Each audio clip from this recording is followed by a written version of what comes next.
Hello, hello, everybody. Welcome back to Reality Realness with 3 S's. It's What's Happening Wednesday, where we talk about mostly what's going on in the Big Brother house, but also what's happening in pop culture of reality television. So I'm one of your hosts. I'm Chantele Francis. Up top with me, we have Nick Rovers. Say hi, Nick. Hello, everyone. And we also have Brazil joining us here. Say hello, Brazil. Hello. Hello. So Uh-oh. Oh, no. Shut Sorry, I'll pick it up then, I guess.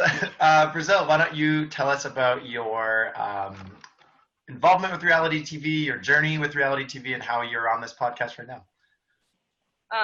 Well, directly how I'm on this podcast, I met you and Chantele through Big Brother Cheesecake. Shout out to Andrew. Just go with it, Chantele.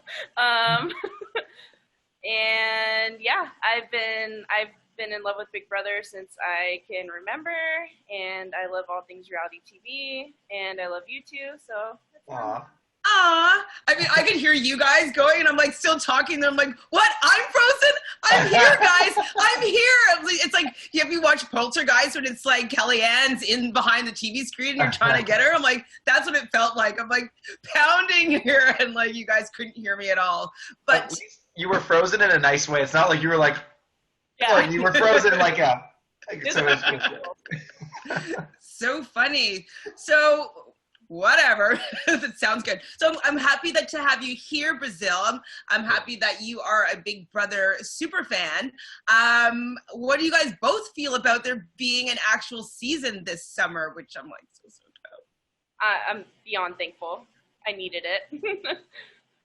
You too, Nick? After season 8 of BB Can got cut short, I was just like, oh crap, that means they're not going to do another one, because why cut one short and then just suddenly do another one? But I realize now they just like, as long as you put the groundwork in place, you can make a successful season, and I'm so happy it's happening. And yeah, I didn't know how much I needed it until like watching them this past little bit. Absolutely. And, you know, Big Brother for me, because I've been watching it since the very beginning, it's the summer and Big Brother, they go hand in hand for me. Like, I watch it with my mom, I watch it with my brother. Like, it just was our summer activity. It was the only thing that was ever on TV. And so we're all at home now for the most part. And it's summertime and there's no Big Brother. Right. I think the last part of her sentence was there. But yeah, having no Big Brother, it's basically, I think, like kids look forward to summer camp. They look forward to no school. I always look forward to Big Brother, like every summer long. So. Me too. So, okay, so Nick, I've already talked a little bit about the first episodes. What are your thoughts on the very first episode of this Allstars season? Yeah, I'd call it Allstars. When they did the intros and they're recounting everyone's game or journey with Big Brother and how they got to be on this season. Like, I was like, okay, yep. Oh yeah, you deserve it. Oh, you made some as long as you made an impact on the game. I don't think you have to have 10 HOH wins under your belt to be an All-Star. Obviously, with like David, who was out first, I think it's more redemption, and I think Julie even mentioned that, being like, there's no matter what, everyone has something to prove. And like, I think a lot of these house guests, specifically the people who got like third or second, and they all they all have something to prove. So I'm okay calling it All Stars. Let's see how the season plays out. But just when they started with that first comp, I thought that was really cool. It was nice and quick and succinct, but it was also very like testing of a lot of skills. But the one thing I noticed is when they were sitting around the couches, like everyone was so kind of nervous and awkward and starstruck at the same time that it almost felt like they were new house guests again. So I don't know if you picked up on that. That was just something I noticed when they were all like Tyler's face at one point is like. Well, I think for Tyler specifically, I think Tyler specifically thought that there were going to be a couple other people that he might have had a little pre-gaming with, that he was a little bit shocked that their presence wasn't there. I think he was going to start looking under the couch cushions for Casey. Like. Absolutely. Any other thoughts, Brazil, on the first episode? What stood out? I mean, I was dying at Julie trying to get them all to calm down and sit down when they were all meeting each other. And whether or not it's the first time that they're meeting each other, I think the first time that they're all playing together, it was so epic. And I don't know, I got the chills when I was watching it. It just made me so excited because I know that some of them are genuinely so excited to play with each other. and when they couldn't open the have not room, I lost it. I was laughing so hard. And Julie was just job tonight. Julie was so silly about it. It's like, you're gonna stay in the hallway. And it's like, I'm kidding. I'm kidding. She's definitely had like anti-robot coaching or something, because she definitely was a lot more like Chenbot, they called her before. Like, she's a lot more like goofy and personable, it seems. I really like it too. I think she normally has like, you know, an audience to react to her and laugh, and she didn't. So I think she had to overcompensate a bit, but for the most part, I think it went really well. I think the whole outside of the house looked super modern, and you know, it looked pretty cool. So. One thing though, that like when you're talking about the couch scene, Nick, is that you know, Julie was getting them all to sit down, but they wanted to just meet each other. Like, this was the first time they're seeing the rest of their castmates. So I wish that they had given maybe an extra 2 or 3 more minutes, just so that little like scrambling around and hi wasn't cut short just to learn rules to the next part of the competition or whatever. I didn't even remember what happened next. Like, normally you have 5 people or whatever, and then they move in, and then they all mingle with each other and see, wow, look at the house, while we're getting introduced to the next 5, and then those 5 come in, and like, it's done kind of seamlessly. This was bring them down, then a minute later bring down the next 4, and they weren't really letting them react. But it's because we have to deal with a live premiere this time, so they had to film it all with not like no editing it down, I guess. So it was still pretty fun to watch, and it made for funny Julie moments. Now, I commented on a couple other podcasts that I felt that maybe in both of the competitions, it might have been unfair. I felt for the women's in the table maze that they, you know, the positioning of where their ball needed to go was a lot more difficult than where the men had to place their ball.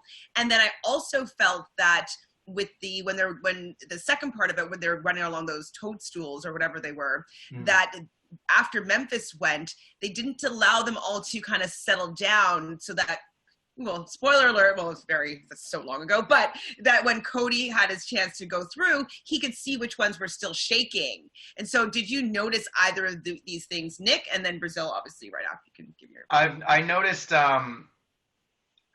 that Julia did prevent someone from even being called out. I think it was Kevin, the next person, from even being called out to go down the course, because some of them were still moving. So is that just because Cody went second, I think, or early, and did they not catch that? I didn't notice that. I fully noticed it on the screen. Yeah. Well, I was on too? with Nicole, and right after Memphis went, I saw especially one of the bigger stars right near the front going, and I said to Nicole, I can't remember what I said, but I was like, how come they're not going to stop all of the stars from moving first? And sure enough, Cody got 22 seconds, and then shortly after that, I noticed that Julie was like, hold on, we're giving it a minute to reset. And I was kind of in my head, I'm like, that's a little bit too late. Like, so I for sure. And then I also said on the phone to her too about the maze puzzle, that how come the girls are all the way at the end and the boys were right at the front? For so, you mean like the comic room versus the kitchen or something? Like, absolutely. Like, was it that important for them to have different rooms for each of the groups? Like, why couldn't it have been the same? They were all separated. They could have all had the same room. The same challenge, so exact same start to finish, would have been more fair for sure. Yeah. So, that was something I never thought about till now, actually. My tinfoil hat went on, and I was thinking that maybe production wanted a man to win the first competition, because it seemed as though that was heavily geared towards them doing better. Good point. Yeah, because I think in both girls' runs, only one woman finished, right? Christmas and Nicole. Yeah. And we'll give her a minute. Thinking. Yeah. She's pondering on her thought. Oh my God, is it still freezing? Because it doesn't look like it's freezing on my end. It froze right when you said it. I think that, and then so your last statement. The meaning of life is. Oh, we'll never know. And that concludes. Never know. Okay, well, we'll move on from that anyway. So what else, anything else happened that particular episode? What else went on, Nick? I mean, it showed Janelle reuniting with Kaser, and people just talking about what they think of other All-Stars, and Yeah, I'm trying to remember actually. But like, it was mostly mingling and then like right to competition. The first half was intros, then it was the 4 waves of moving in / competing, and then it was right to crowning the HOH, and I think it kind of ended that way.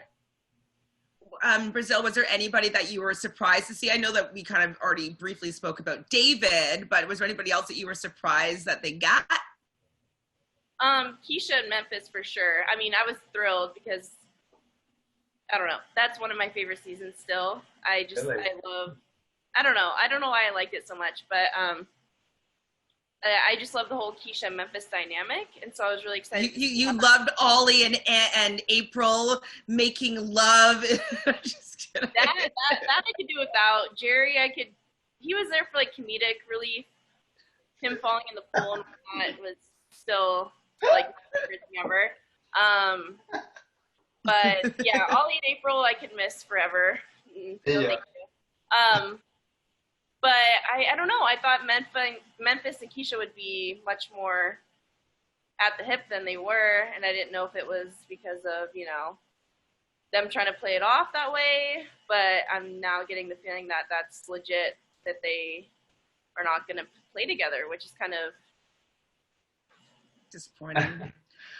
With Memphis, like I felt that he was the only, we'll say, old schooler that I keep on not being able to recognize his old face. Like he's the only one that he seems to have matured facially, right. And I'm like, who? Like I know that, like you kind of look familiar, but who are you? And so I keep on having to look at his young version to be like, oh yeah, Memphis, but he doesn't. He looks the same, but he looks aged, which is interesting. Oh yeah. Definitely. When they do the like them just like smiling and posing on the beach silently with a bunch of frames, and then it starts them talking and then introduces the next, let's meet the next 5. It just showed him with like put on sunglasses and like smile a few times. I'm like, who the hell's that? And they're like, oh right, Memphis. Yeah, so I fully agree with what you're saying right now. I didn't know until they told his name. What's interesting too is that, we were kind of spoiled by these potential cast lists and, nobody knew who was going in. Things were changing all the time. But I'm pretty impressed that whatever sources we had, we pretty much had all the correct people that we were speculating for through. So who do you think maybe was on there that came off, other than the 2 obvious people were Josh and Casey? Were there any other people that might have been in contention beforehand that you might have heard of? I'm happy with the list being as accurate as it was compared to what we talked about in like our first What's Happening Wednesday. We thought it was Paulie over Cody, but then we also were considering maybe Paul and Josh and Dan and Derek and just like a bunch of people I didn't need to see play again. So I'm actually excited. Like Julie said, it was all about people have something to prove, and I'm like, I think Dan's proved what he needs to. At this point, it would just be for ego. Derek, whatever, like I don't know. I think this is a really good cast, and I'm happy that the people we were talking about were actually put in the game. I heard, I don't know if it's from you or not, but like how Tyler tested positive for COVID, so I was really bummed about that one. But I'm really happy to see him in the house. I'd heard that slightly from the same source that we all kind of have, but then the list with all the 16 faces came out and Tyler was on it. So that for me debunked him being a candidate for not being on the season as soon as I saw that full list. And you mentioned his mom's tweet or something. Right, exactly. Which gave me hope, His mom's tweet. So you're a Tyler stan? You want Tyler to... I liked him. I thought he was kind of like the narrator of season 20, and you just wanted to root for him, and he did really well. So, but I don't know. Yeah, he was like just an all-around solid player to take you through a season along with him, as opposed to rooting against him, kind of like a Josh or something. I don't know. Well, and it will be also kind of interesting just to see how he plays without having level 6 supporting him, and so many competitions, like they dominated the competition that season, so he never really had to face any adversity. Like he always was on the winning side of the numbers and the winning side of any competition. So it will be interesting to see if he plays differently, if he's able to get the game in the same way that he had it his previous season. That will be interesting for me to see how he plays this time around. So I'm okay with seeing Tyler around here. He said it perfectly in his intro video. He's like, no, he can't play off the dumb surfer anymore, and he made a million promises that he couldn't keep. And I was wondering, like, even on season 20, I'm just like, man, he's just telling everyone everything. Like, that's going to blow up. So I was actually shocked he got to second place.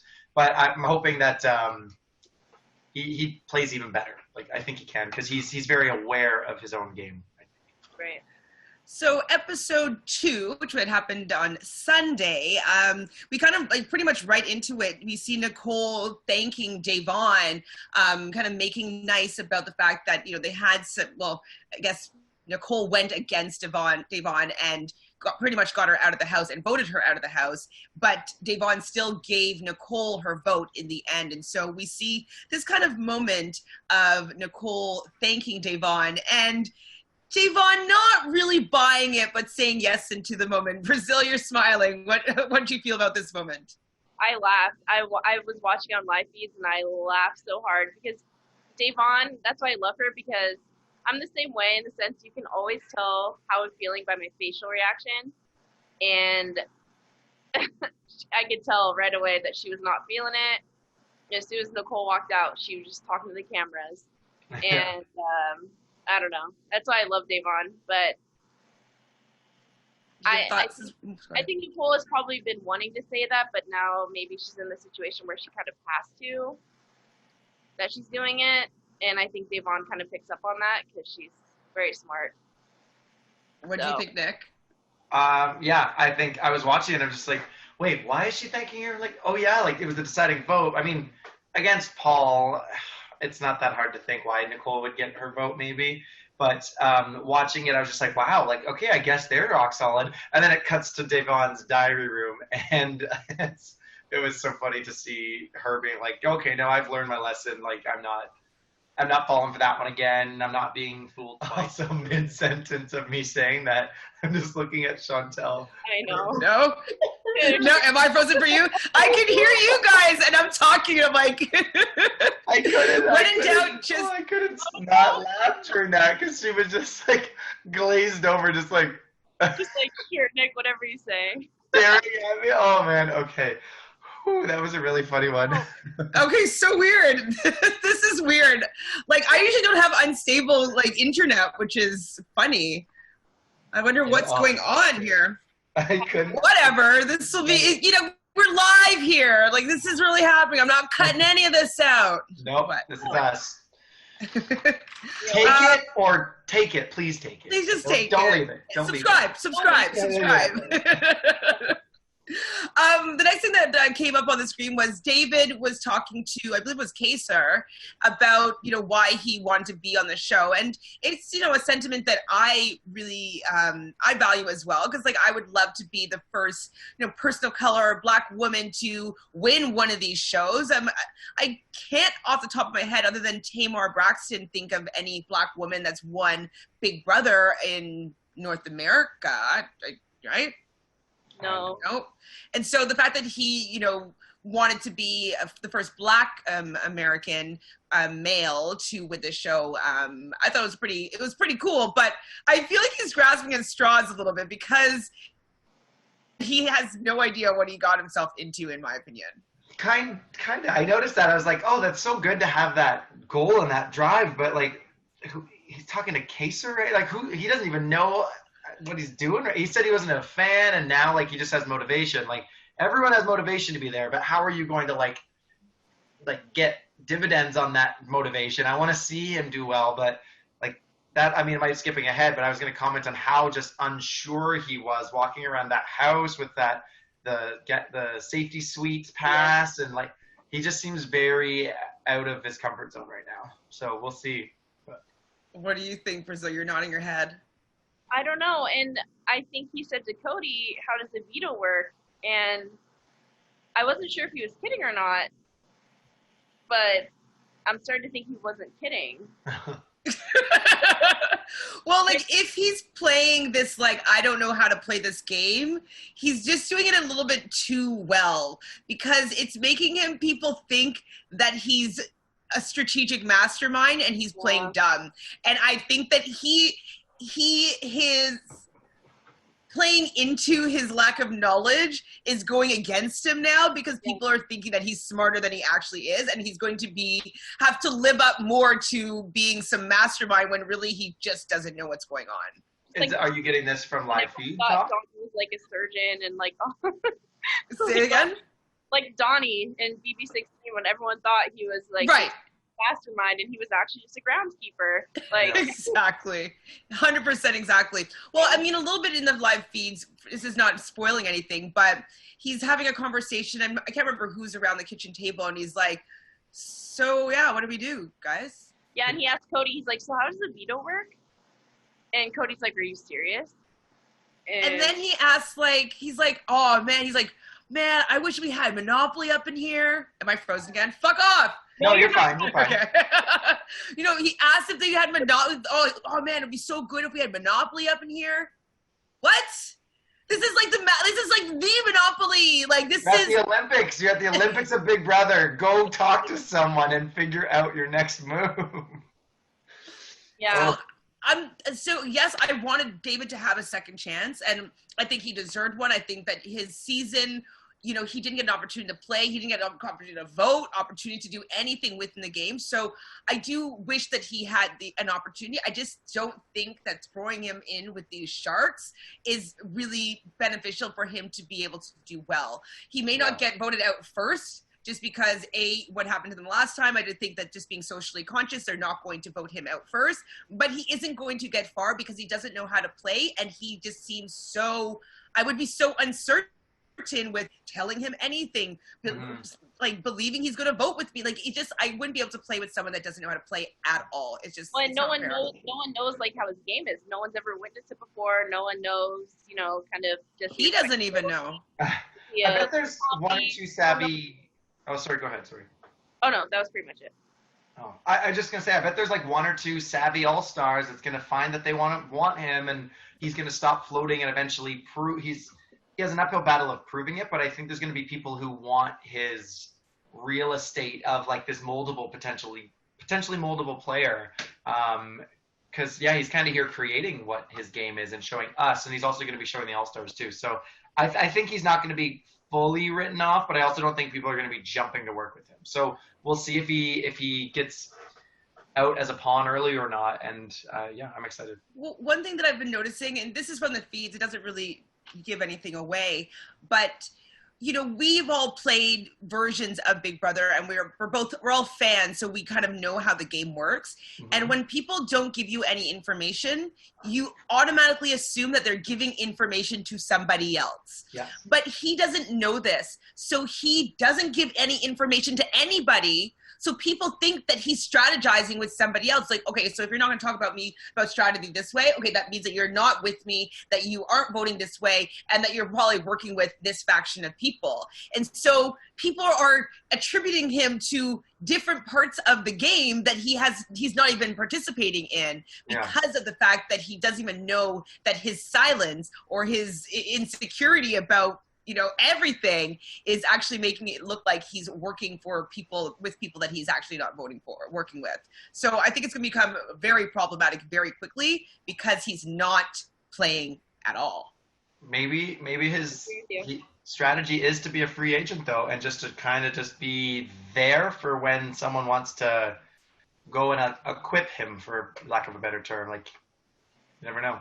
I don't think that it's going to work just because it's just from my experience, very dangerous to have someone that you don't know where their cards lay. Mm-hmm. Like, you don't know what they're going to do. And both sides or all sides or everybody is having the same experience from him. That means that nobody feels comfortable with working with him, which means nobody feels comfortable with him as a number, which means everybody would probably feel very comfortable with putting him on the block. He doesn't have nobody's going to be loyal to him because they don't feel as though they have him as a number. So it might work for a couple weeks, but I don't think it has any longevity. Has there been any discussion of Nicole, Anthony, and him, or like her speaking about him in discussions with other house guests about how his game goes or what he's like, or like did she spill any beans that way? On the live feeds, they have talked a little bit about maybe working together, but he still just is kind of like, he doesn't really offer up any information. He's just not playing. He doesn't get it. It's just a simple, he doesn't get what he needs to do in the game. Okay. It's kind of like when you play poker. Sorry? Compare him to is Tyler right now. because I feel like Tyler's kind of telling everyone the same thing, like, no one's talking to me, I don't know what's going on, kind of thing. And I don't know, I kind of put them in the same boat together, because I feel like people are kind of relying on Tyler, but Tyler's not really giving them anything, even though they're kind of wanting to work with him. And so I'm kind of putting David and Tyler in the same boat almost, to where people already want Tyler out because he's a comp beast, and you know what you see what he did in his season. And so until he fully commits to someone, I think he's going to be in a bit of trouble, because he's not really giving anyone his all, if that makes sense. For sure. But the difference I would say with that is that Tyler at least has played the game for 99 days instead of... my mind that he's not changing the way he went about his season. Like, this is All-Stars, bro. Come on, step it up. I know. I mean, it's definitely very interesting. So also we see Nicole and Cody kind of talking about having some sort of alliance, that Nicole would maybe go after start a girls alliance or boys alliance. Which way did it go? They would each start their own. Nicole would be with the girls, and Cody with the boys. They would tell each other everything. I feel as though that Nicole is not really a girls' girl though. Like, didn't she do that in her past season where she started a girls' alliance and then she stabbed all the girls in the back? Is that her style? Yeah, I don't think any girls are really going to trust her if they follow Big Brother. She usually does go with the boys, from what I've seen. What do you think of Cody and Nicole as, a major duo here? Boring. I think it anticipated. I mean, we talked about the gossip around Derek, and maybe it was a thing to make it look like, no, they're not working together, but really they will work together. That was just my own thought. But I think it's smart. They're both going to have huge targets on their back, so if they can just at least find one fail-proof ally in the game, that's one more step towards safety every week. So, I mean, with Cody being HOH, that's huge, and hopefully they don't screw each other over too much. I don't think they will. Nick, I wish you watched the live feeds, because you wouldn't be so thumbs up for Nicole. I mean, I don't think I really am. I think I was last time. You're rooting for her, and she's actually the worst on the feeds right now. She is always crying and always whining, and it's I can't listen to her anymore. Even Danielle's had to give her a pep talk, being like, you have to cut this out. It's not good. And is it she misses Victor, or what's she crying about? Is she doing it to everyone? She was tired. She's tired. A few times she cried when she was tired. She cried because she didn't think that Janelle was wearing her costume enough. And when she had to wear her sausage costume thing, she couldn't even put down the sausages. She cried about the fact that they were asking her questions about her company and that they were being loud. And she thinks that they were trying to keep her up late to make her cry, sad and cry. She just thinks that everybody's doing everything against her, and she's crying about it to everybody. I'm just I'm actually at the point where I'm just I would love to see you on the block, and I'd love to see you out. But unfortunately, I think that she would have the votes to stay right now against anybody. So I don't think that that's going to be a thing. But maybe she'll annoy people enough to be like, you know what? I think it's time for her to go. She's a winner. Let's get her out. Maybe she hasn't really adjusted from being in the isolation for 2 weeks, coming from the self-isolation, the pandemic, and now in the house. Hopefully she kind of smacks herself awake and I'm in Big Brother All-Stars, get it together. So I think that she's a little bit more too paranoid right now, though. I think because she's a winner, there's only her and Ian are the two winners of this season. I think that is also maybe the pressure is there. The big joke about her game is that she just usually would lay in kind of bed with her showmance of the season, and then all of a sudden she's in final two. And so I think that she's realizing that she can't really play that game at all, especially because she's in a long-term committed relationship, and pretty much all the other people in the house are in committed relationships. What has gotten her really far, she doesn't even have that anymore. And I think that she's probably scared now that she is going to risk her title for being in this house, because her strategy isn't even possible to play at this moment. She'll adapt. I think she did say she's really strategic, and I think she'll adapt. I mean, I don't necessarily like hearing that behavior, and I would get annoyed by it too, but I still think as a player, they'll either just get rid of her or she will surprise us and probably go far. I don't think she's going to finish in like 9th. I think she'll finish like top 4 or out next week. You never know. So that's my prediction. I mean, I hope that she's out before jury. That would be my ideal scenario, but who knows? Do you love Nicole Francis in Brazil? Oh, no. Absolutely not. I don't know. I think she plays a victim too much, and then until she has like a knight to come and save the day, I feel like her story doesn't work, and right now her story's not working, and it's becoming glaringly obvious that that's the case. So I'm just not. I don't want to hear it in an All-Star season. No, me neither. Figure it out. Adapt. Come on. There's a portion that's kind of gossipy that I don't think that they're going to actually show on the show, but so Nicole Anthony has been podcasting with this guy, Eric, from your reality recaps. And he is kind of a polarizing character. Like, he definitely is very opinionated, and he definitely doesn't hold back with his opinions of different people. He's considering these people characters, though, on a TV show, as opposed to like remembering that they're people with hearts and humans with lives. Exactly. And so some people do, if they're not on the right side of his adoration, you know, they get offended by his takes and opinions on their games, etc. And so apparently he isn't that favorable towards Nicole Francis. And so Nicole Anthony has been podcasting with Eric for the past, I don't know, about a year, and they become very good friends up until this point. And so Nicole Anthony invited both Danielle and Nicole Francis onto the podcast to talk to her. Now, I don't know if it was a joint effort, like he would be there as well, or what ended up happening, but they both ghosted her.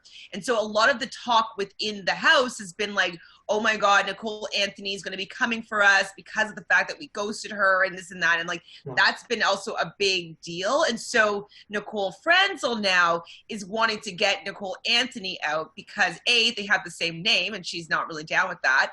And B, about the fact that she thinks that Nicole Anthony is going to come for her because of the fact that she ghosted her. So what do you think about that? Because you don't seem to have known that information, Nick. No, I mean, I think that's paranoid drama, but probably has some basis. And I don't see Nicole Anthony as actually making moves based on that kind of thing. I think she's a lot more methodical and well thought out than that. But if Nicole Francis and Danny start acting on it, Nicole has no choice and then it'll just build itself up until that is a reality regardless. So I mean, if they're talking about that, I think it's already happening. It's like it's already set in motion. So that's pretty interesting. What do you think, Brazil? Do you have some more intel on that scenario? I don't know. Nicole A is kind of playing a little bit sloppy to me, if I'm being honest. I think she has Kaser and Janelle in her pocket, and I think she's willing to kind of just like, I don't think she's looking at any of the info about, you know, Nicole F and Danny. I don't think she's really taking that into consideration because she's never really said anything about it as far as I know. I haven't seen her really talk about that. I think they're more concerned than she is in that regard, but I think I have no idea what she's going to do. So I can't even say whether or not that would deter her from, you know, aligning with them in the future because she hasn't said that that's negative on their end. Right. And she kind of, you know, I might be jumping ahead, but yeah, I don't know. She's kind of. Well, what's it seeming to me about Nicole Anthony? I know she's a fan favorite. Like, I really loved her in her season.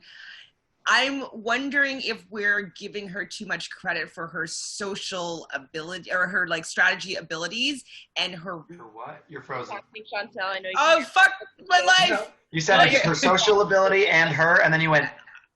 Okay, it's good. I didn't say anything after that, other than like I swore. Okay. But no, like her social ability and her strategy and her being able to have a read on what's going on. We did notice that in her original season that she didn't have a read on in the end game there. She was allowed herself to be swayed by, you know, Holly and Jackson and Phil. What's his name? Cliff. You know, he was able to say certain things that were able to sway her, and they were not for her best interest. And so, I'm learning now, watching her, especially on the live feeds, that she is not very good at picking up what is actually going on and what is best for her game and what information to be sharing with different people. I'm not going to say everything that's been going on up until now, but it just seems that she's talking too much to the wrong people about the wrong things.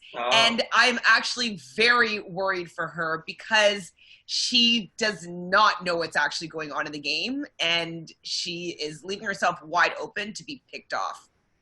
She's literally wearing the designated floater shirt right now. Like the #1 floater. Oh, it's bad. Well, I think if we look at season 21, she had a rough start to the game. She was being left out of conversation. She was kind of being bullied around. She was supposed to go home the week that Cliff did, and then they changed the vote at the last minute, and then Cliff battled back in like that same night. So like she was always at the bottom, and then she just found herself there. So maybe she doesn't do well with the large groups of people and all the variables, but when things start kind of trimming down, she might find more of her footing in the game. And I also just think she's maybe slow to trust. And that's why what the problem is, in my opinion, is that because everybody's all-stars, I think that everybody's playing so cagey is that their picker is off. They're not reading everything correctly as they would if everybody was a brand new house guest. They think that everybody's overplaying and giving too much credit for people's move, and like, oh, she's only having that conversation with me is because she wants this, and this, and like, actually no, she just really likes you and wants to have this conversation with you. Just to pass the time. Exactly. So everybody think is overplaying and over analyzing their opponents, overanalyzing their opponents and giving them too much credit right now. And it's actually quite messy right now. Her game is really messy right now, and I don't know if she's going to be able to get it back. I don't know. Were certain things said that are like irreparable in your eyes, or is it just like, oh, she doesn't look like she's? Do you just think she's generally messy, or is there something specific? I mean, it's gonna be a little bit spoiler-esque if well, I know. Sorry, I'm not sure what I'm not supposed to. So yeah, it's a bit spoiler-esque. So you know, I can't really make it clear what's going on, but like right now, it just looks like Nicole Anthony doesn't have a good grasp on who is with her and who is not with her, and she's giving the information from the people who are actually with her to the people that actually aren't with her, and so which is going to end up biting her in the butt because the people that are not with her are going to use that against her and allow her to be the person that takes the fall. You know what I mean? That literally happened with Bella, though. Remember, she was trusting Bella, and Bella kept just. It's exactly that. It's exactly that, except the people are like better people. Yeah. So I think maybe she'll be able to fall back and be like, I got duped again. I'm getting lied to, and maybe she'll be able to play. Yeah, maybe she'll be able to blend in still, even after making these wrong moves. But we'll see. Maybe we'll see. I guess when I know what they are, I'll have more insight. Of course. No, I mean, I like hearing what you have to say, but it's just very interesting knowing a little bit further down the road what's going on. It's I don't know, it's kind of fun to see you. You're gonna come into our world soon. Yeah. Well, ironically, she honestly was my #1 draft pick, and now hearing this, I'm like, oh, like, so it's kind of, yeah. Oh shoot, maybe we shouldn't have said this before we did our draft. hey, you play with me, you hold information back until the draft is picked. So, you know what? I like a fair playing field, so you know, I don't want to hold like I know a lot of things that are going on that you don't, so you know, I want it to be knowledgeably as fair as possible for you. And even to that point, you can know all these things, but depending on who wins the competitions and like the HOH, people like, yeah, I'm together, and then they suddenly just break off and go with someone else because they're safer that way. It's still so early that, I mean, we'll see. Yeah, that's exactly what I was thinking of. Like, it doesn't really matter if we do a draft pick today. Like, yes, we have an idea of who might be going home, but I feel that because it's an all-star season, there's going to be a camp comeback type thing. There's going to be some sort of battle back. Like they paid $40,000 for each of these folks. Like they're going to use them at least for 4 weeks worth. You know? I wonder if, like, you saw how massive that safety suite is. What if when they get evicted, they live in that? It was like a living room, a kitchen. It looked like a sweet apartment. Like. And maybe every time you go into the safety suite, you get to talk to the evictees, and I don't know. That's just me thinking that would be cool. But It was too big for it just to just be like That what competition. it was. Yeah. Do you know what else I noticed about this season so far, which I've been very happy about? The diary rooms are normal. They're normal. There's nobody screaming anymore. like, Oh my God, I gotta get out. Like, Yeah, there's yeah. nobody doing that. Everybody's like talking about their game and like Yeah. what's going on, like normal human beings. Like, like Kaser speaking really like this. Janelle's like leaned back and just fun, and this is what I think. Like it's just very much normal. them being normal. Maybe it's like- because they know the viewers are already hooked and they don't need to sell them on getting to know and love the cast. It's like the viewers are already hooked, right? You don't need to play up characters. And maybe like, you know, we just want to hear what they have to say. We don't need them to describe the competition. Yes. I Yeah. don't, and then I fell off the thing. Like, we don't need that anymore. Like, we just want to hear these people talk. Right. For me, anyways. No surprise here, but Tyler and Cody have a bromance. What do you think about that, guys? I mean, unless they're making out without much clothes on, I don't care about the bromance. I mean, it's fine, but I do like seeing guys work together in the game because I feel like I am naturally just driven early on to work with men in these kinds of games. I just find I won't offend. I can clearly communicate my point, and I can usually read guys better than. What do you mean by that, Nick? I mean, I started working with you and you later in both of our seasons, and we obviously did well. But early on in both of the seasons, I was working with guys. So I don't know. I think like guys working together is a good thing. So I'm happy. Okay, if you had to choose Brazil between Tyler and Cody for someone that you would date long term, who would it be? Oh, Jesus. And why? Oh my God. Oh, neither of them are my type at all. I think Cody might have more intellectual depth, maybe. I don't know. I find them both attractive physically, but, well, Cody more so than Tyler. I don't know. That's a really hard question. Tyler's Aquarius. People I could say yes to. What was that? I said Tyler's Aquarius. So maybe Tyler. Just tell her what she wants to hear, Brazil, and she'll let you go. No, because I like to picture myself Aquarius more so than Pisces, but Cody look-wise, I guess, I don't know. I really liked the storage room conversation between Kevin and Cody, and I didn't realize Cody was so sweet and nice, and I'm like, I believe that he was actually kind of like hurt and upset, and I loved how he immediately was like, am I doing anything like this to make you feel this way? Like, I want to nip this now, because I think he just wants everyone to like him, or he doesn't want to make anyone feel bad. So I really like that about Cody. I don't know if Tyler was like actively playing that role with people, like to Sam in season 20, and just making everyone think they can trust him like he's like Cody, but I think he actually was kind of like, I don't fucking care. Keep me along. It's hard to. Well, I think it's interesting to actually see Cody out of his element without having a Derek there, and I think that's one thing he keeps going back to is like, I don't have a Derek, and I think he's more of a follower rather, but he has this opportunity to be the leader and make deals and I don't know. I'm intrigued by Cody, but My answer, short answer, Cody. So. Really? Yeah. I guess at the end of the day, I have to say Cody, but I think I agree with Cody because I'm definitely not into that Tyler surfer boy. He doesn't have enough swagger to me. Not that I really care about Cody's swagger really, but he's a little bit more brooding. He just looks a little bit more intense, which seems like it would be a little. It's happening. You're frozen. But Cody's like Italian, so we'll go with that. I'm Italian. I'm still here. I know. I'm still here. I am still here. Am I still here? You're here. Okay. This is so crazy. Anyways, we'll forget that happened. Maybe you haven't paid your Zoom subscription in a while. That's the only thing that I actually pay for. I for sure that I pay for is my Zoom subscription.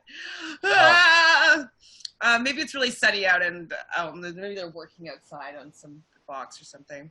Mm. So you also notice in the episode that the old school people, so Keisha, Kaser, and I guess probably Memphis. Janelle, but they felt like they were feeling on the outside, like with Cody being head of household, they just didn't feel like they could connect with him.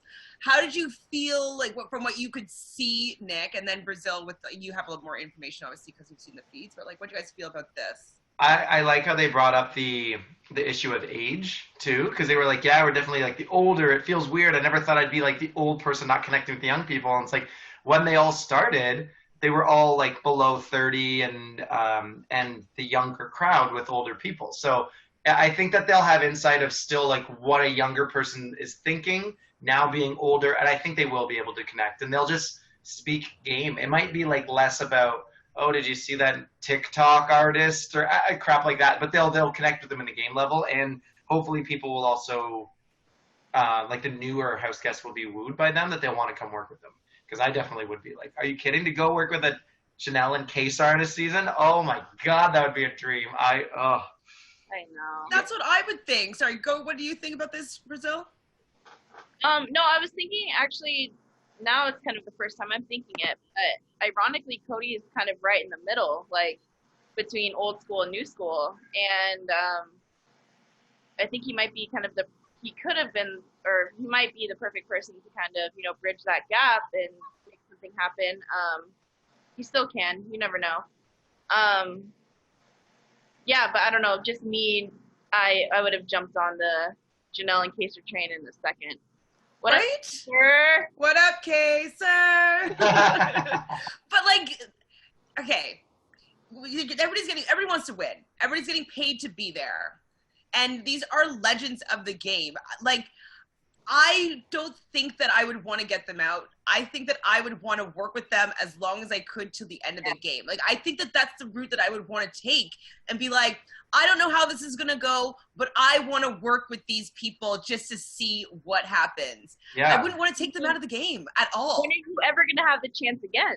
Like, when you say I worked with Janelle and Kaser, they were my alliance. I'd melt to the ground physically. But how much are these new wave house guests a fan of the old seasons? Like, maybe they started watching in season 17 and now they applied for season 20. Like David said, he doesn't even know the show and he just applied because he wanted to be the first African-American winner, and now he's maybe cares a bit more. But like people who've been watching it since 2000, like I think Nicole Anthony would be hardcore. She's super new wave, but she would want to work with the old ones. Whereas I don't know if they all are like that. So yeah, I think they're the ones who don't really care about these legends. Target them. Okay, everyone's buzzing about this person. Target them. Just like I would have Paul. I would have went after Paul in 19. He's coming back in. Get him out of here. He already played once. Oh, 100%. Right? So I think they could be having some of that mentality. Well, and I think that, I don't think they'll share this on the episode, but it seems as though a lot of the Allstars are very jealous of Cody or of Kaser and Janelle, and they want to shine, and they feel It's happening. It's happening. They're not just a pawn in Kaser and Janelle's third season together, just like so they can show that story one more time. I know what you mean. Like if you got to get rid of them if you want any chance of winning. So I get why. It's not even the chance of winning. It's like they want the famedom and like the adoration and the people. Like they want, if they're gone, then maybe I'll be seen as like the best player. And it's just kind of interesting because those two, in my opinion, they just have something just amazing, like a good vibe. Like It's happening. dude, I'm still here. I hear you. You're back. We're back. Well, for me, I don't see anything. Sometimes I'll see the unstable thing come up, and then I know that I'm probably frozen. But like, it's As long as fine you for can me. say it's happening. Yeah, okay, just say it's happening. It's funny. I'll just do like a little like. No, I agree with you, Chantele. I think, I don't know, in my head, I would want, aside from fandom, I would want to align with them. One, because I know how loyal they are. Like, if you watch like 6 and 7, you would see how loyal they are to a fault almost, And they're not afraid to show their cards. They're not afraid to win. They're not afraid to take somebody down. They're not afraid to stand in front of you and take the hit. Like, they are willing to go to bat for you. A shield the whole way. Like, someone that is like as intimidating as them. Like you could just hide behind them, knowing that they'll have your back no matter what. I don't know. It's guaranteed numbers for me in my head, and 2 people that I would be honored to play with. I don't know. It's kind of mind blowing a little bit, but.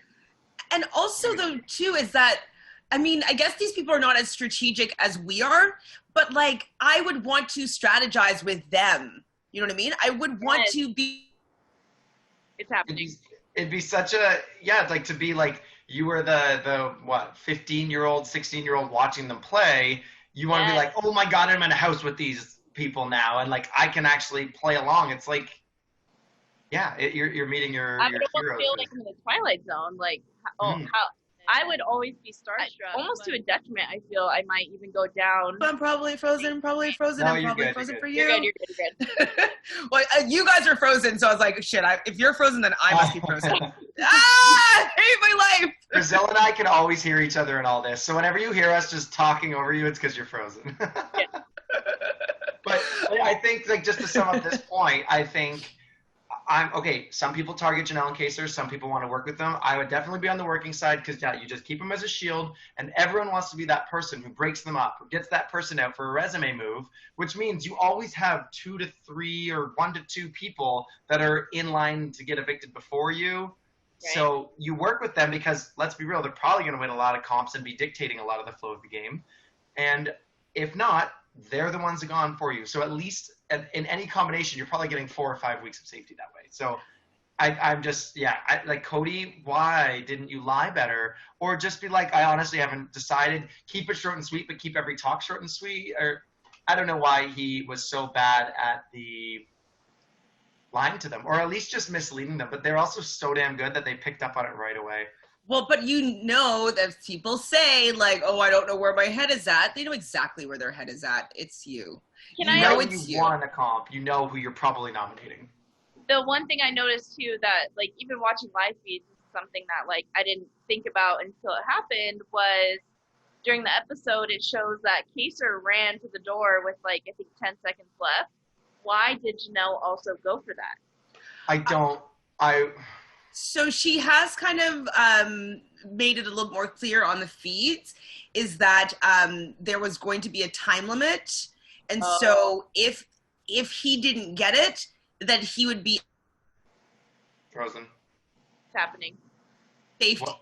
She went after as safety, just in case. So they both had 2 opportunities to win it because there was going to be some sort of time limit, and they weren't sure. Like, they wanted to ensure that at least one of them were going to get it.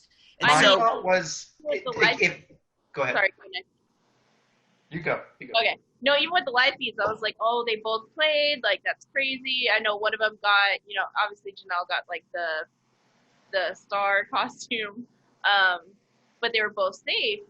But I didn't know how it all played out until the episode aired. And the whole time I was screaming at the TV, why did they both do it? Like, keep one safe, then they have safety to the next week. But, yeah, well thought out by the producers, I guess, if there is a time limit. So my only reasoning was, like, they knew something we didn't, and maybe you touched on this, but is it, if only Kaser buzzed in, would he have gone and fought the clock and either won or not won, and then no one would be safe? Or, okay, so yeah, it's just, if you make it 2, then guaranteed one will get it and save the other. So I guess that was the reasoning. I'm shocked more people, like, Cody didn't send Memphis in to also compete to try and keep them unsafe, or is it like maybe they save it for a week when they know next week? Well, it's only available for the next 3 weeks, or two more weeks after this one. So it's not for the whole game. Yeah, it's a 3-week suite, and so it's definitely because they know that Janelle and Kaser are going to be targeted in the first 3 weeks,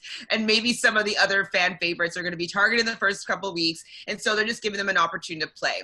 Now, I don't know if they showed this on the episode or not. I don't think this is letting the cat out of the bag, but Davon was playing a puzzle, and she was just chatting, I believe it was with Kevin and Nicole A., and talking about how she didn't think that it was a good idea for Janelle and Kaser to go in that room, and that she didn't feel as though they were in danger, and that, like, she thinks that it was, like, kind of selfish of them to be doing that because it's putting other people, like, in the crossfires or whatever. And so I was personally kind of annoyed by that, because I'm like, if you're not feeling the heat. That's why you didn't feel it necessary to go in there. Yes. And sorry that they felt the heat. They wanted to go in there and save themselves, and now you're feeling the heat.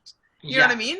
100%. Like, how can you justify criticizing someone's game on a very personal choice of whether you play in a publicly known competition or not to earn your safety, which, like, they know that what's at stake. How can Devon just be like, oh, that's selfish that now that they stuck their neck out and earned safety, other people are in danger? Well, it's because they were the ones that were going to take the fall for you if they didn't do that. So, like, yeah, I think that's pretty narrow-minded of her to I was a little surprised too in the episode. One thing I didn't get from the live feeds was David was very, he put it in his back pocket. He was kind of ready to go.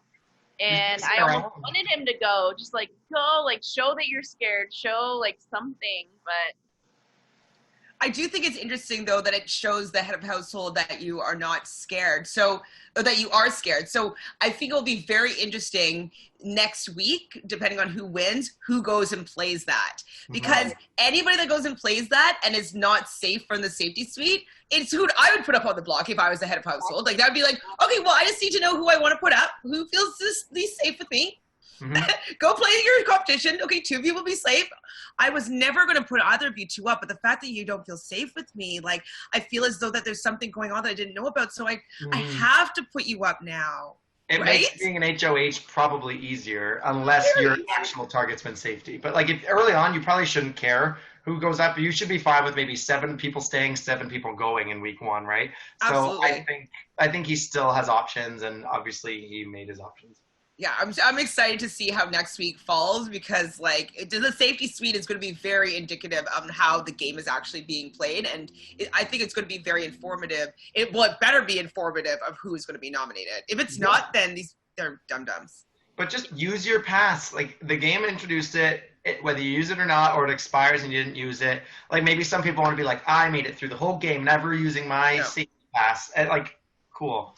Not for Allstars. Like Allstars, it's like you need to be there to win. You need to survive to win. You need to survive to gain allies. You need to survive to make headway in the game. Yeah. You gotta think of this as like a second veto competition that you can opt into once per. Like you have an extra veto 1 round of the game. When do you want to use it? I mean, everyone should be using it, so just do it. Like, yeah.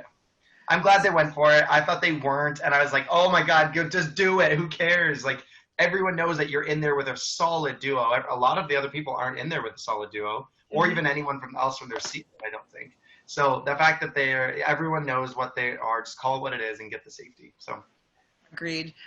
So with that, Kaser wins. I couldn't really understand how to play that game. The Safety Suites game, they had to like remix in Twinkle Twinkle Little Star, but like I didn't understand like they must not have showed it to us how to hear it out or listen to it properly. It was a soundboard. So you push a button and it makes a noise. You push another button, it makes a different noise, and you have to play the note. But did they only play the full song once, or were they allowed to? That's what I just didn't understand. Is I'm like, I don't know if I'd remember when the ba ba ba ba ba ba ba came in. You know what I mean? It would be a little bit trial and error. Well, I think they picked a very common song because you can always know what you should be looking for next. They play it once, and then you get to test every sound once, and then it's trial and error. Go from there. Buzz the 1. Okay, well, I know it's that part. Did I hear that early in my trial or later? Try it. And, like, you had to use one thing twice because it's in the song. It's the way it is. I thought it was actually pretty cool. It was just It's cool, but I just didn't feel like I understood how they play, like, how to play it well. I have full faith that if you were in their position and you were pushing the buttons, you would catch on really quickly. I think it would be easy enough. So yeah, I heard that they only had a 25-minute limit on that if they were to play solo. So I didn't know about the time limit, but that makes so much more sense. Hundo. So yeah, that definitely would be risky to go by yourself, especially in that circumstance. Because if that were the case, and say Kaser only went in, he lost, him and Janelle go up on the block, I would vote out Janelle 100. Because she didn't have the safety suite option anymore. So she actually did have to go in to ensure that at least one of them got it. So, I mean. Yeah, that's true. So because Janelle lost, she had to get a punishment. The first punishment she's received in the last 3 seasons that she played, and this is her 4th season. And she got a little star costume, which I thought was very adorable. And I thought that she looked the best that anyone could possibly have looked in that costume. She was loving it. She's so cute. Yeah. I loved it. When I saw it, I was like, that's so Janelle. It's so Janelle. And Danielle's face, I don't know if they showed it on the episode, but she was jealous. Why? Like, because she just looks so beautiful and everybody's fawning over her. And Danielle has been, in my opinion, the most jealous of Janelle out of anybody in the house so far, from what I've been seeing. Yeah. I mean, it's pretty unfortunate because we're all wanting them to work together as like a powerhouse. Oh. And right now it seems as though Danielle is annoyed by people fangirling over Janelle, if I said that correctly. Mm-hmm. Yeah, for sure. So yeah, I'm kind of bummed. It's happening. I love the stills, though. It's so good. You can see them, right, Brazil? Brazil? Shit, hold on. Oh, okay. Wait, put it back. You're back. Brazil, you were actually gone for me though, so you were just a black square. Yeah, my Wi-Fi cut out for that too. We all got taken into sequester there. That was a long time without each other. Wow. I don't know what I was saying, but I'm disappointed right now in Danny for not wanting to team up with Janelle right now, just kind of staring at her with like jealous daggers in her eyes. Yeah. Just because I don't feel as though Janelle is ever really competing with anybody. Like everybody's always like thinking that she's competing and she's doing things meanly to them and that she's like, and I feel like Janelle's just being herself and people are just reading her completely wrong because of their own insecurities. So hopefully, go ahead. I think Janelle has a lifetime of stealing attention in a room and pulling focus that she just knows how to act because she just assumes everyone will be doing that around her, to her. So she's not like, oh, wow, oh, you like me? You like me? She just like continues being herself and expected that it's a normal everyday occurrence for everyone to just fawn over her. And this is just me speaking how I think. So, and maybe she's so good at acting so chill and normal in that it's almost, that's the enraging part. That maybe Danielle is like, man, she's getting all this attention, could have a big head, but she's still so cool. And now I hate her even more. Like, because it's like you can't even not like her because of it. Hopefully they just get over that girl drama, jealousy kind of thing, which is very common in the world. But I mean, hope so. I'm sure they respect each other in this game because they've both played multiple times. And I hope they don't burn any bridges. But I have yet to see anything that maybe you're talking about. I'm hoping they'll unite when it's like absolutely necessary. Yeah, just like Janelle did with Erica. Like they were kind of against each other because of their Boogie Will thing and Allstars, and then they were like, "Hey, like, do we want these boys telling us what to do? No, screw that." And then they just like broke them up. Like I think Danny could easily be someone like that, being like, "Well, no, I don't want to go. Okay, well then let's just work together." Right? I just hope that they make it through a few rounds and they can have some battle-tested. I don't even need either of them to win, like Janelle and Kaiser to win. I just need them to get to jury. Like that's all I really want for them is just a jury. I enjoy seeing them on my screen. I enjoy seeing them strategize. I enjoy seeing them win.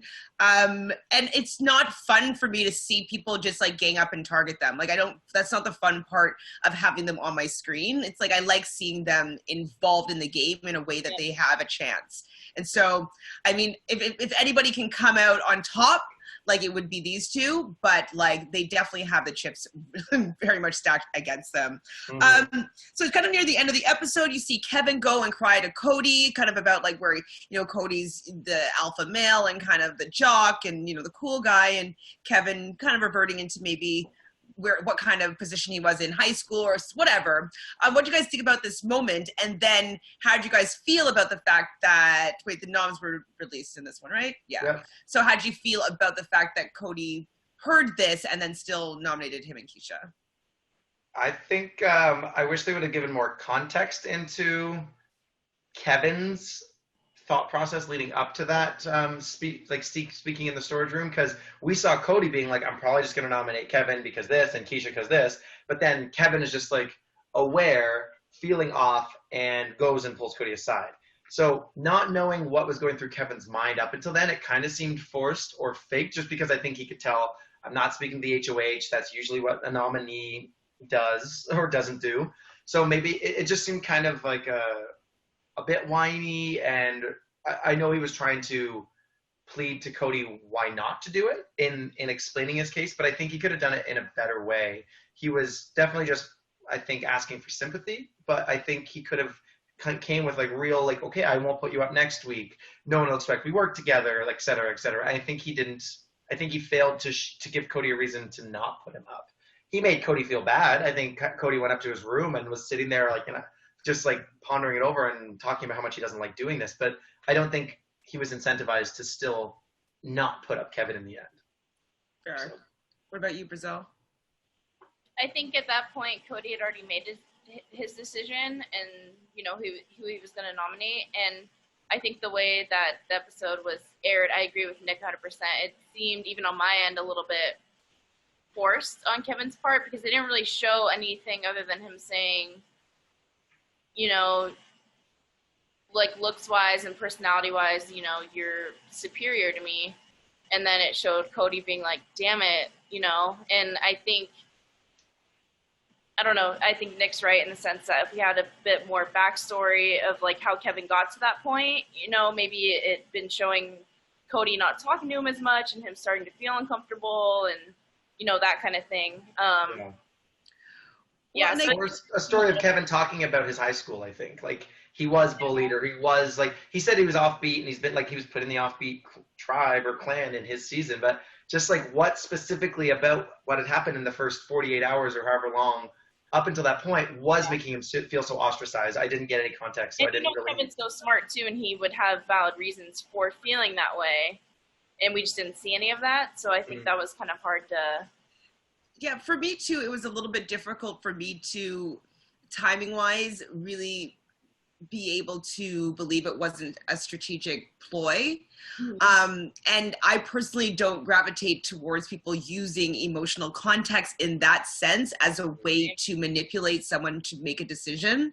Right. Now, if he had used it more strategically and maybe a couple days ago telling him a story and bonding with him and, like talking and and having that moment organically, the fact that the timing of when he used it, that didn't sit well with me as right. Like, I want you to be telling me, as you said, Nick, like facts as why it's better to keep me, why this is and this, why this is and this, not make me feel guilty about the decision that I've already made because you feel as though you are an inferior house guest or like you experience bullying or whatnot in your whole life. And so I thought the timing of it for me didn't sit well, and I wish that even if that is the case, that he didn't use that as a way to be strategic in the nominations. I'm realizing now, I think this speaks to Kevin's social game, because we only seen him on a season where they were divided into cliques. He was obviously put onto basically a team with people that are similar to him or judged in similar ways. He could confide in someone immediately because of that surface kind of judgment that Big Brother put into play. Like, oh, you're the popular one, you're the offbeat, you're the nerd and brain. And like, he also bonded with Shima really early and Michelle, because they were also kind of ostracized within their own groups. So he had this kind of like have not dichotomy in his own season where he could just immediately bond with other outcasts. And in this season, it's kind of just like free for all, everyone for themselves, and you're back. And he doesn't have the best social game because he just immediately was forced to find comfort within certain people of his first season. So we'll see how he can do it. But basically, it wasn't very socially aware. It wasn't that. Yeah. It wasn't that much of an all-star social game discussion. So. Yeah, I didn't like it. I thought that when he was gonna go, like he can have the tears. He could be moved emotionally, but like I wish that he used like some concrete strategy conversation in that, as opposed to trying to sway somebody with their emotions to do something that you want them to do. I don't like emotional manipulation. That's what I felt he was doing.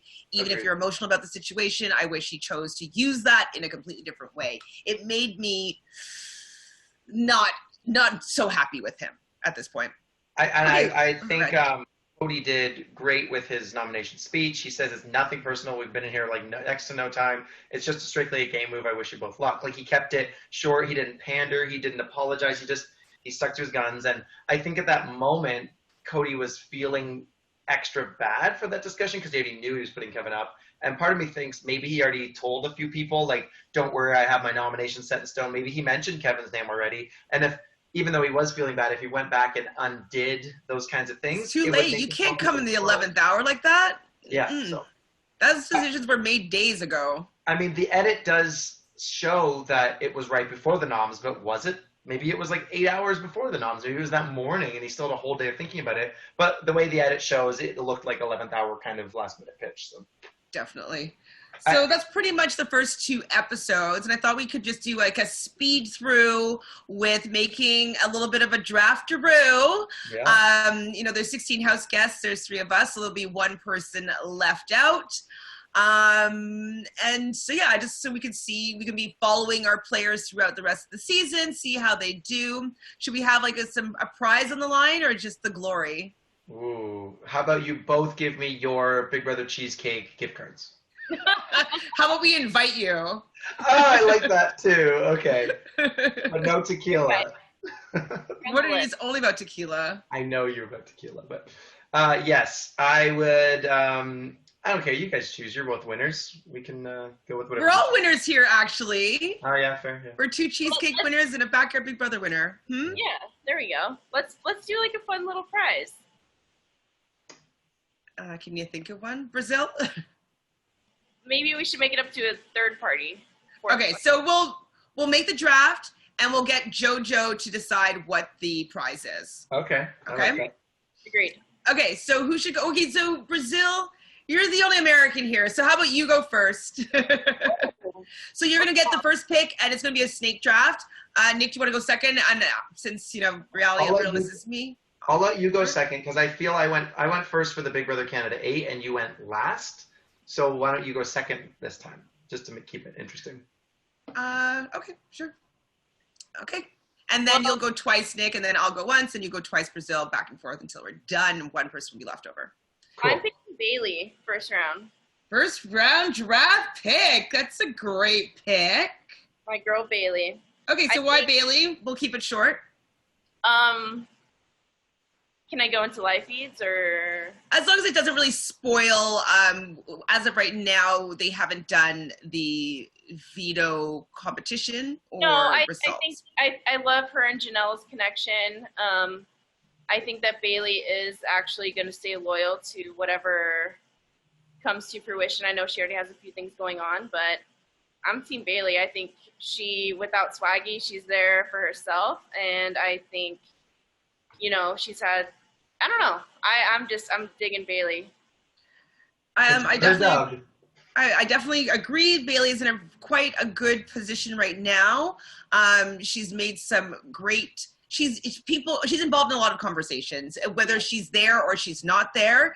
People are including her into like, oh, we should bring in Bailey, or like, Bailey and Janelle, like they're working really well together. Oh, Bailey, and so she's being talked about in a way that people want to be working with her. Mm-hmm. And she's also been very social within the house and talking to many people. So right now, I feel like she doesn't have anybody coming after her for at least the next like 5-6 weeks. I think she's pretty safe zone, and so I think it's a really great choice because she will eventually pick a side, and I think that she's still not going to be the target for a while. Yeah, I think she'll be a comp beast due to her challenge. I know I haven't watched her seasons in the challenge, but I think that will help her with just how Big Brother's gone lately, and yeah, I'm excited about her. I'm glad to hear these things, Chantele, because we discussed how she's had some drama and she was pushed and stressed, it seemed, in previous shows other than Big Brother lately. So it's good to see that she's focused, she's in, and she's happy. The one thing I did notice, though, was when they were first sitting around the couches, Julie was asking them all questions and said something about Bailey and about swagging up in there, how she could handle this. And she's like, oh, I can handle these people. Or she said something kind of aggressive-y, and I was kind of like, oof, like, and she kind of gave a look or something. So I was like, okay, she's either being sassy or people are actually going to be taken aback by that. But it seems like clearly it was just in fun. So great first draft pick. Oh boy. So for me, don't you take any of my two. I'm gonna go for Enzo. Ooh. Okay. Now the reason why I'm going for Enzo is that I think kind of how like Bailey is, I think that he's involved in a lot of kind of the conversations that are going on. I think that he's likable. I don't think that he's threatening. I don't think that he's so strategic that people are threatened by him being able to gather some numbers. He's very loyal. You know that he's going to go to the end with you, and he doesn't necessarily win the competition he needs to. So I think that he has longevity in the game. And I don't think that he's going to be a target right off the bat. And so I think if he allows all these big-headed honchos go at it for a bit, he might be able to and to see how things play there. So okay. I'm back. Oh, well, you're back. What'd you miss? Enzo, that's my pick. Okay, that's a respectable pick. My first draft pick is going to be Memphis. I just see, like, we kind of forgot about him. I think he's there. He has some prior connections.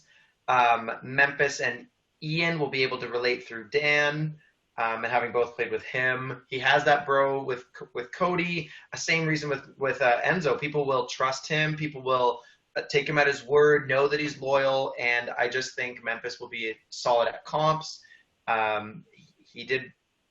He was hustling in that first qualifier for the HOH, and even in the HOH, didn't he make it to stepping on the rocks? Like, yeah, I think he's just like, he's there to play. He has something to prove, and I just like his energy so far. Okay. Second pick, which Don't do it, Nick. This is you're gonna be mad at me. This is honestly who I'm gonna do it based off. I know what he's gonna do. I'm picking Devon. So. Yeah. Honestly, I love, like I said, I loved how self-aware Tyler was of his own game.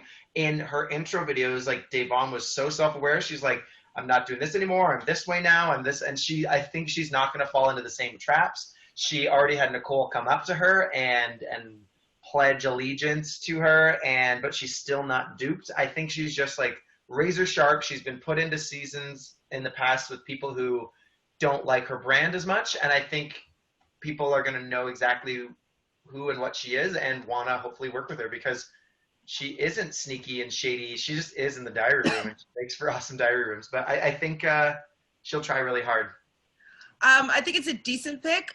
From what I've been noticing so far, her picker might be off as well. So she has her read isn't as great as it has been in the past. It could be because it's all stars, and so what she is taking as signs means this. It actually doesn't mean what she thinks they mean. And so if she kind of gets her picker right and her intuition to be working in the new algorithm of Big Brother Allstars, I think that she'll be a little more successful. But right now she's in a great place. I just don't know if she might screw herself over. She might overplay or misplay her hand because she's not really reading the situation correctly. But she's in a really great position, and so I think she could do well. So it's a decent pick, I think. I'm hoping people come to her. I'm hoping she does what she says, like, keep your mouth shut, wait for the moment, and choose your words carefully, and use what information you get strategically. I think she could be, like, I think I would trust her if I was in the house with her. Oh, 100%. I do. Yeah. Yeah.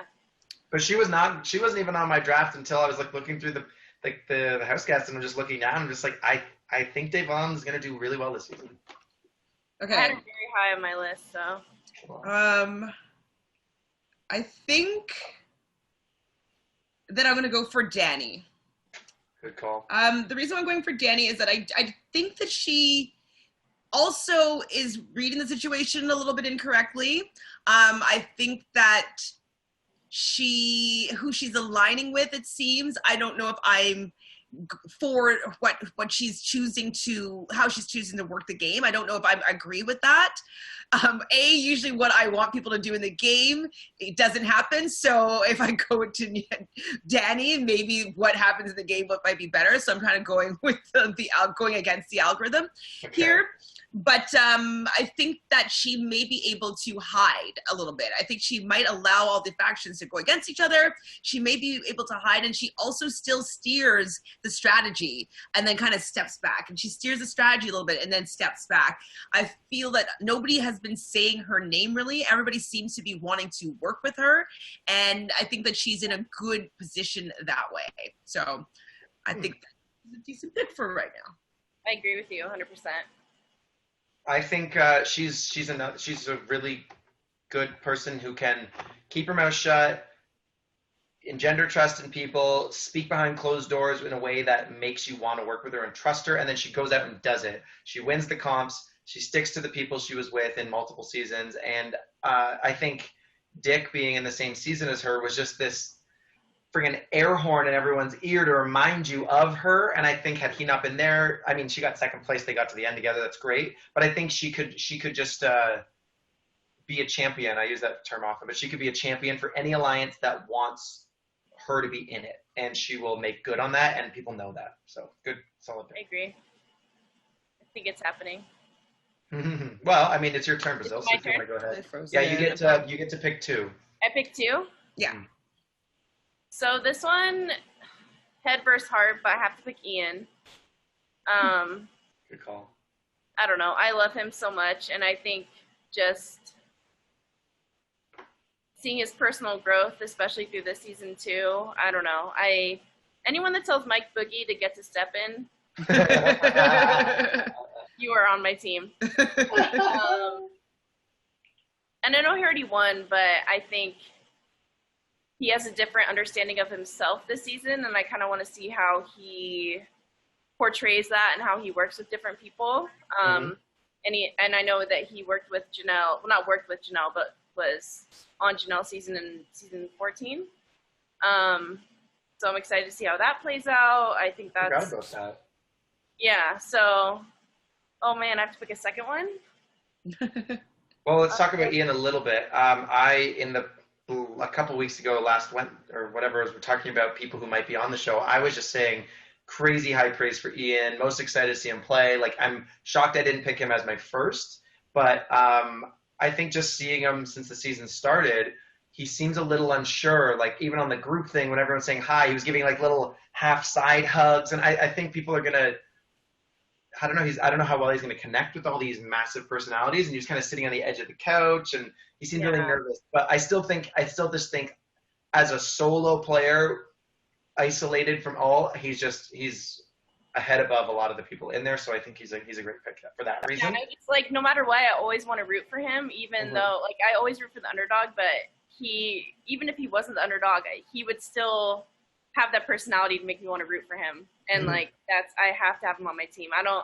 Even if I know he's not going to make it to the end, I don't know. He's in no way an underdog. I have to have him on my team. I don't know. I love him. One thing that I think is great with where he's coming into the game now, of course he's matured and grown, but when in season 14 he kind of shied away from, his autism and maybe some of the emotions that he would do that he would maybe hide and would not want anybody else to see. He's embracing more who he is and the things that make him comfortable.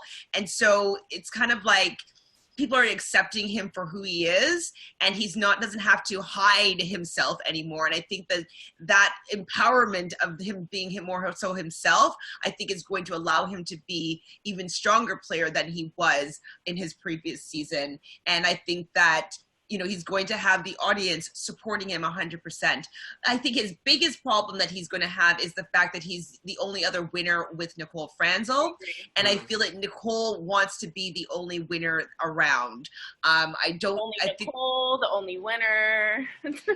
So I wouldn't be surprised if, she and him went up at a certain time and she would at this point have the votes to stay. And so I do find it will be problematic maybe for him going into the game, just because he has something, he kind of has an alliance with her, a winner's alliance with her, but like she's most likely going to stay if they have to go head to head. And so that I think is problematic for his game, but I think that he is a really solid pick to do quite well if Nicole doesn't foil it for him. I agree. And I just wanted to be on jury. That's all I want. I think he'll get to jury. Unless he's gone next week. But I do too. They'd be smart not to let him get any farther than he would. Like if I was Cody, I would have put up Ian first week, 100%. You know what he can do behind the scenes. You know that he just has this natural way of making people like him and root for him and want to like protect him and shield him and care for him. Like he just has that. And it's that if you're not getting rid of him, he's going to beat you. Yeah. Hundo. So I guess on that same thread, I'm going to also pick Kaser. That might be dumb, but I don't know. I'm like so sucked into their whole relationship, and I think that I just want to see Kaser get to jury. Like that would be goals forever. Yeah. Can you enlighten me on their relationship, Kaser and Ian? Can I, Chantele? Yeah. Oh wait. What's going on with? It's about their same. Kaser revealed about his. I don't think they're gonna show that on the episode. Oh, Kaser and Ian bonded over both being on the spectrum, and Kaser was kind of like, I'm here for you if you ever feel, overwhelmed, or if you ever want to talk about anything, I'm here for you. And it just, it melted me to the ground. And I don't know, I'm obviously like, I love Kaser so much, and I think I love having someone on my team that everyone goes for right away on their season. Like they know the threat that he is, and they know what he can do. But I don't know, I'm hoping this season he's able to pull it out. At least get to jury. He already isn't going to get evicted on his birthday, which is like huge. So it was both years in a row, like both times, like he evicted on his birthday. I think Janelle was like, well, we started later this year. Oh man. Yeah, no, I ideally I would pick Janelle, but I think if I pick Ian, I'm going to pick Kaser just because that dynamic, and I think Kaser's a bit more. I'm rooting more for Kaser just because he hasn't made it as far as Janelle. So. And I think Kaser is just, and he's bringing up these topics. I don't know. Maybe it'll get, I don't know. Kaser's very woke. Hopefully it can transfer into getting far in the game as opposed to just being a good person you like as well. But I think he's proven he's a great house guest. He tries hard. He's super loyal, and he's very methodical in his strategy. Yeah. And like he had one chat with Cody that we saw, and then he immediately knew to go for the safety. Like he's very intuitive that way. I just found on his season, like he wins the chess competition. He's like, I sealed your partner's fate. Like he's really good at making himself your foe. So I don't know how people are going to ever, that thing where like you're gunning for someone so hard and then you're like, hey, what if we team up? Like I don't think anyone will ever have that with Kaser. Like if they're gunning for him, I don't think he's ever going to win them over to be like out of respect to be like, maybe I'll just be on your side. I think he's just always going to be an adversary until one of them falls, and he's proven that he's always the first to fall. So I think he's a great player, but I think he needs to work on needs to lighten up on his social interactions maybe. Be less, I sealed your fate, or I won that. I can't believe I'm the person to change the course of this game. Like just, it's a little bit of like he kind of puffs his chest out a little too much for my liking as a player if I was playing alongside. Especially for those that he's loyal to. He will fall on that sword, and he will. He's the first to go. I love that in a person, so I'm to a fault. I don't know. Yeah, I don't know if they'll share this on the episode or not, but Davon has a little chat with him saying that, she's intimidated to working with him, and, that he's so strategic, and it's just, people are turned off by it. And so she has given him this little bit of insight here. And so hopefully he can take that moving forward and just adjust a little bit. it was effective in getting, you know, as far as he got both of his seasons, being a fan favorite, being an underdog. They had they had the odds against them for sure. I think he needed to step into that role. But I think that he hopefully learned with Davon, mentioning this to him, that he might change his strategy just a little bit and just kind of ease up a little bit. So we'll see moving forward. I want to root for him as well. I want him to be here as long as possible. Obviously, we all love strategy, and he does as well. We love seeing him see what's going on and figure out a strategy to kind of thwart that. And so I wanted him to be here a long time. So I'm happy that you picked him so we can be rooting for him. And hopefully, because I didn't pick him, he's not going to go home first. Yeah. I like these brother picks are not good. I like seeing the game through his lens, in his diary room. So I really like that. Also, I didn't realize it until I think you even just mentioned it now, but he was picked to come into All-Stars by that vote. I think his battle back on his season where he kind of got revolving door was an America's pick again. Like, I think he has America on his side, and that can be great for any little secret advantage or any little twist that might be coming. So that's a good thing to have, that we already know the public likes him. So good. I know. Okay, so my next pick, I'm going to go for, as some people may call him, Ramen Head. I'm going for Tyler. I'm going for Tyler. You know, he does know how to get to the end. He hopefully has learned a little bit from his first season. He seems to have been made nice with Bailey, and Bailey's in a very good position right now. And so if they are kind of working a little bit undercover, you know, if they have a working relationship, they may be able to be doing some maneuvering, and she's in such a good position right now that, you know, just by proxy, he is in a decent position, I would say, as well. People like him, people like talking to him, and he has started making those final twos and let's work till the end together. And, you know, I think he's putting in a little bit of work. I think he's holding back and he's not going as full throttle as he did in his first season. But I think that he is going to be around for a long while. It doesn't seem as though anybody is targeting him at the moment. So I feel as though he's in a decent position right now. And he's going to go a little bit far. He's going to start winning some stuff soon. And so I would want to be on his side. I feel like he's going to be steering the game quite soon, and so I think that he might do pretty decently well, actually. 100% agree with that. I agree with you, yeah. Cool. He's I have faith in him to get far. I want to see him do one or two things differently, because I think people are going to be onto him and come after him sooner than later. And if he can start something with people that no one would ever suspect, I don't know. I think he could. I want to see more from him, though. But I'm excited. I think it'll be good either way. All right, Nick, you got two. Ooh. Well, these are your last two. No, just kidding. The start of this, honestly, Nicole Anthony was going to be my first pick, and now I'm like, do I go for her or not? None of you have picked her, and you've told me about some stuff, so I'm going to try and be strategic that you aren't both misleading me and pick an obvious one, Janelle. So Janelle's on my team. Like, that's a no-brainer. And secondly, actually, let's talk about Janelle while I debate between my last two. So Janelle, she gets into danger. She'll win her way off. It's just like, she's just such a solid pick, I think.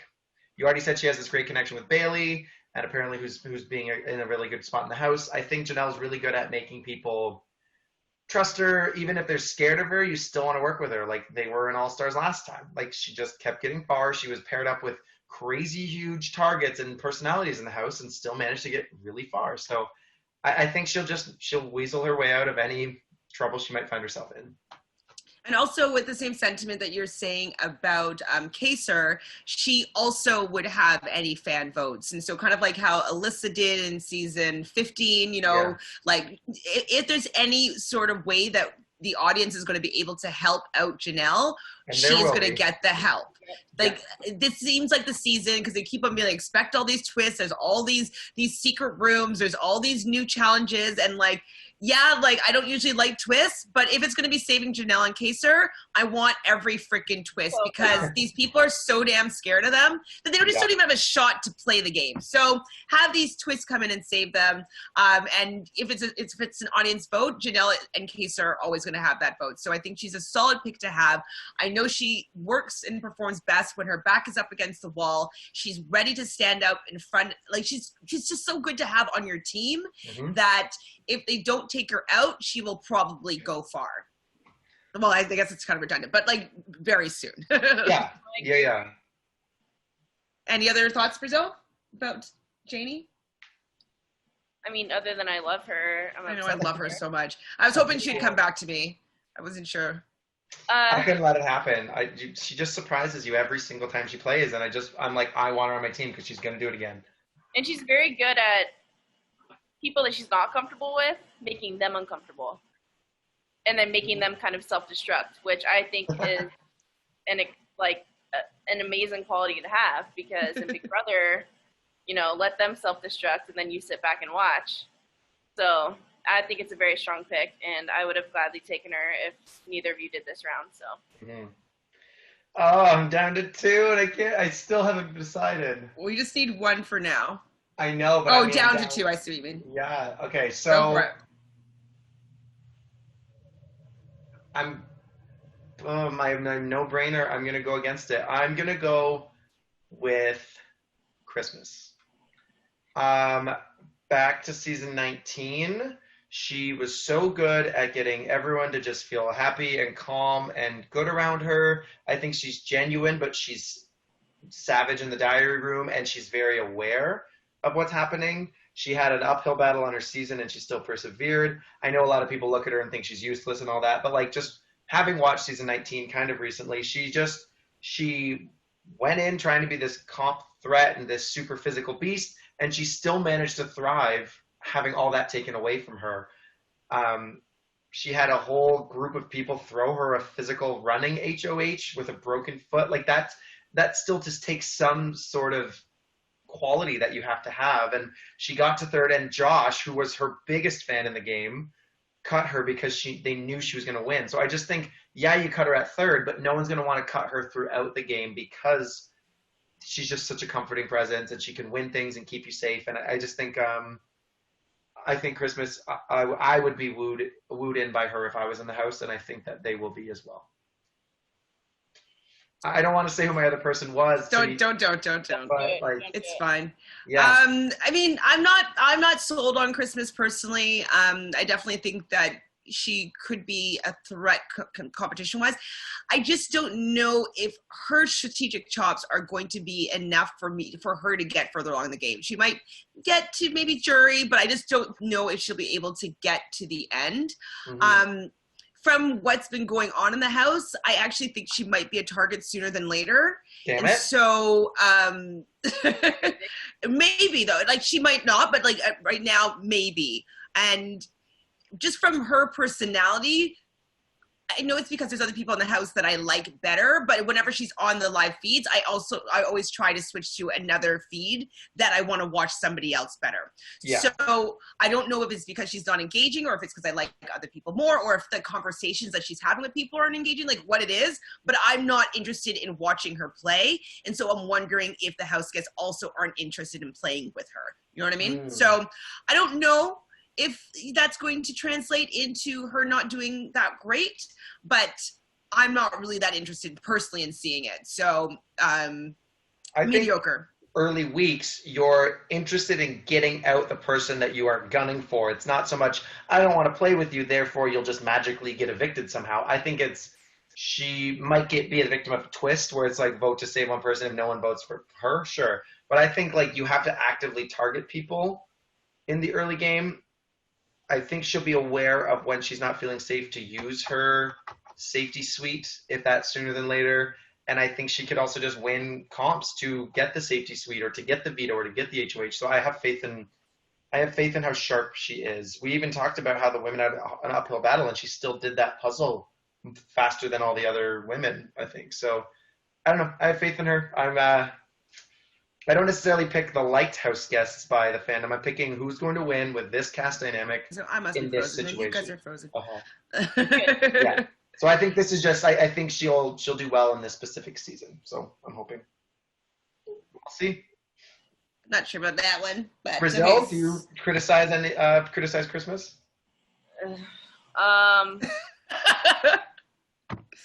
I'm not a Christmas fan at all.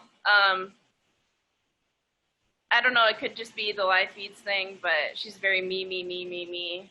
Haven't really seen her do anything to... She did have a crying spell as well. I know there's a lot of mothers or parents in the house, and so I understand that too, but I wasn't feeling it. Yeah, and it's just hard to, I don't know,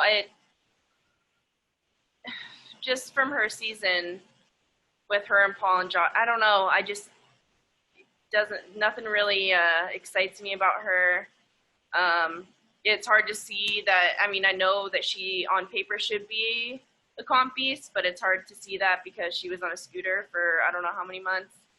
I don't know. I mean, she might surprise me, but personality-wise, I'm not that jazzed, and I think she'll be more of a follower, and I think she's going to be a floater for a bit, and I'm not really into that, so...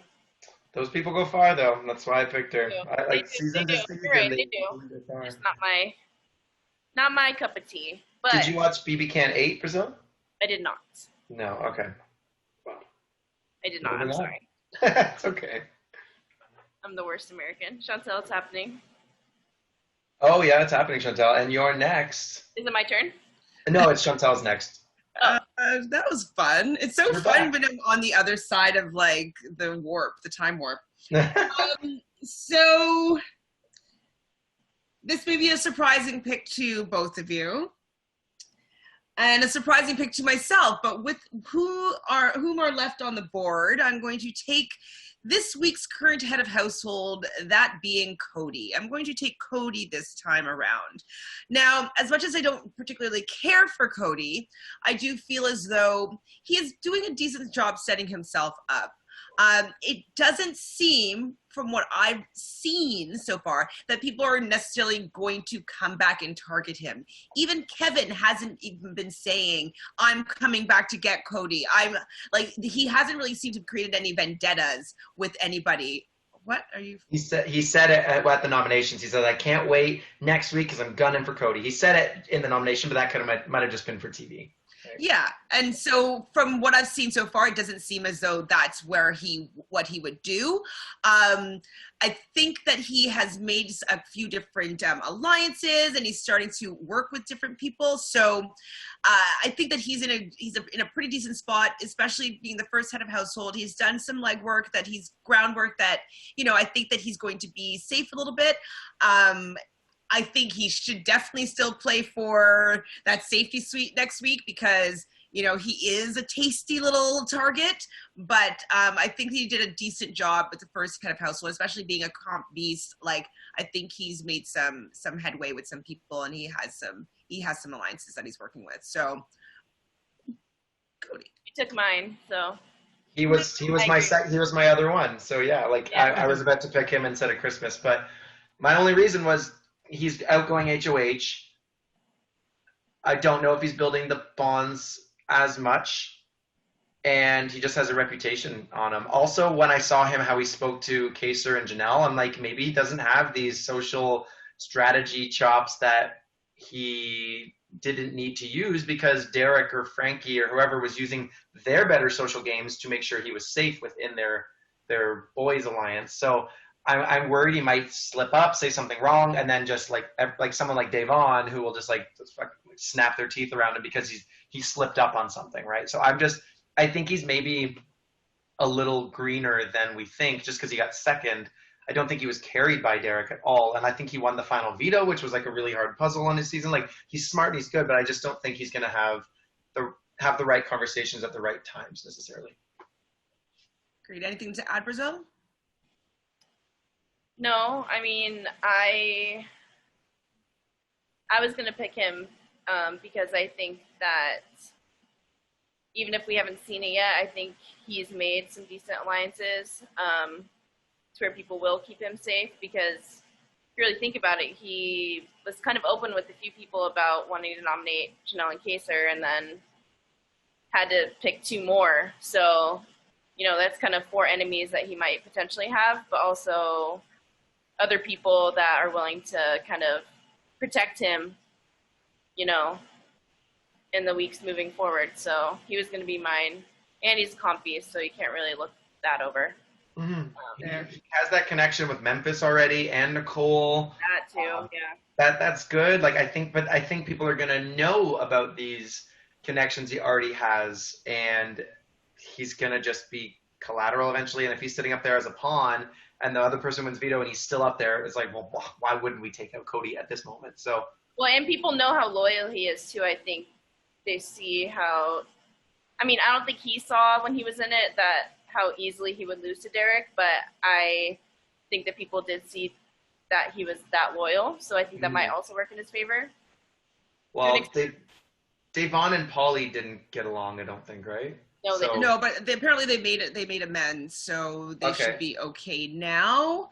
Yeah, I mean, I'm decently happy with him as being on my team. So Brazil, these are your last 2 picks. Well, I go 2.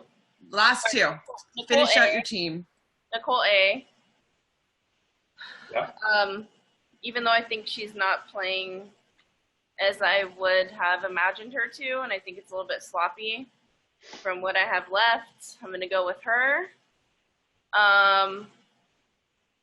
My second pick isn't going to be who I would have drafted way early, but due to how noms are.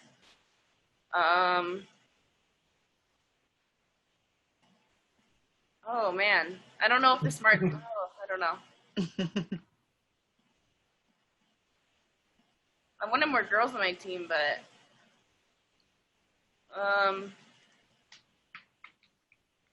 Okay, well, let's talk about Nicole for a second. So, yeah, Nicole, like, she would have been a really good choice. She might be able to win some fan favorite stuff if, like, that comes into play. So she's a decent pick in that regard. If she gets her head around the game correctly, she could do really well. But I think that she's listening to the wrong people, and she's sharing the information to the wrong people.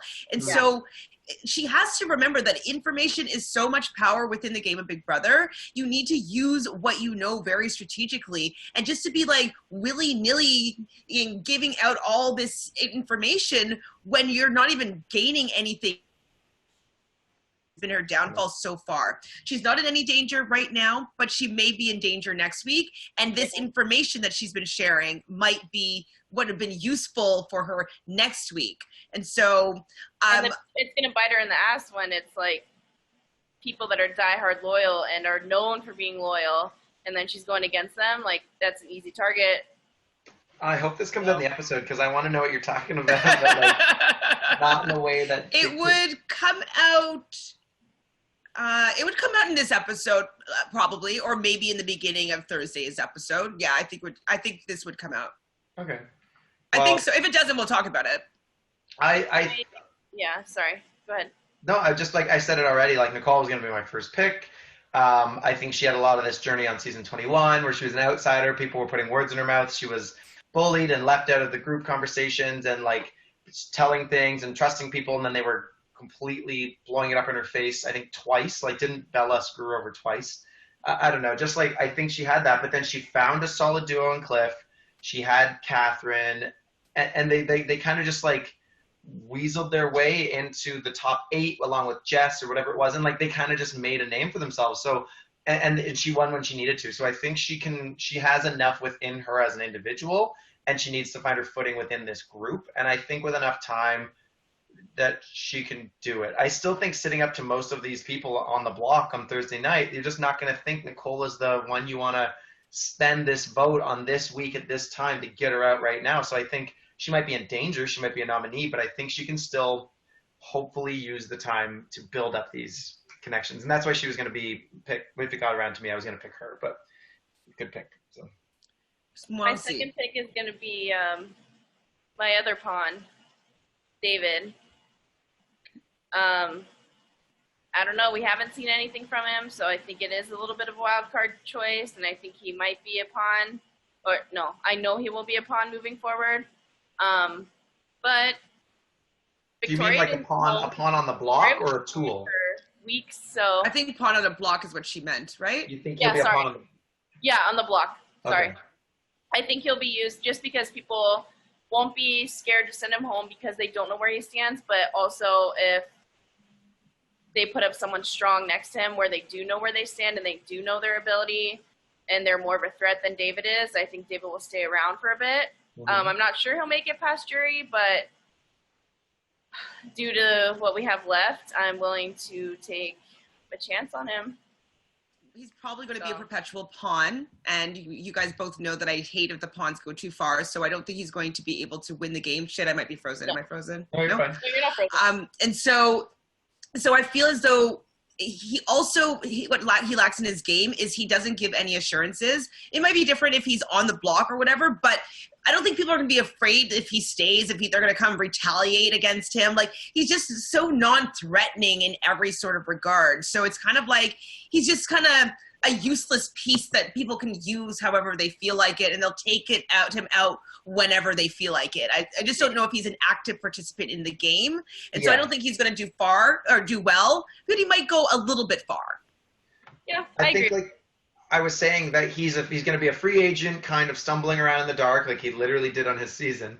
And someone eventually is going to be like, look, let's scoop this guy up. Let's put some faith into him and see if, like, test it small, and then if he proves himself, or like maybe he'll be a vote, he'll be a number. And I think he has to start showing loyalty, because everyone can speak to everyone else's games a lot more than they can David's. And he needs to prove himself this season. And I'm hoping that he gets in with the right people. Probably, like you already mentioned, Janelle Kaser a little bit. Like, him and Kaser had a little bit of a bond. So I'm hoping he gets brought in by better players, because I don't think he's going to really start anything massive on his own. So, but I think if a certain group of people start feeling ostracized or alienated, they're gonna bring him in. So I hope he tries really hard in the comps too.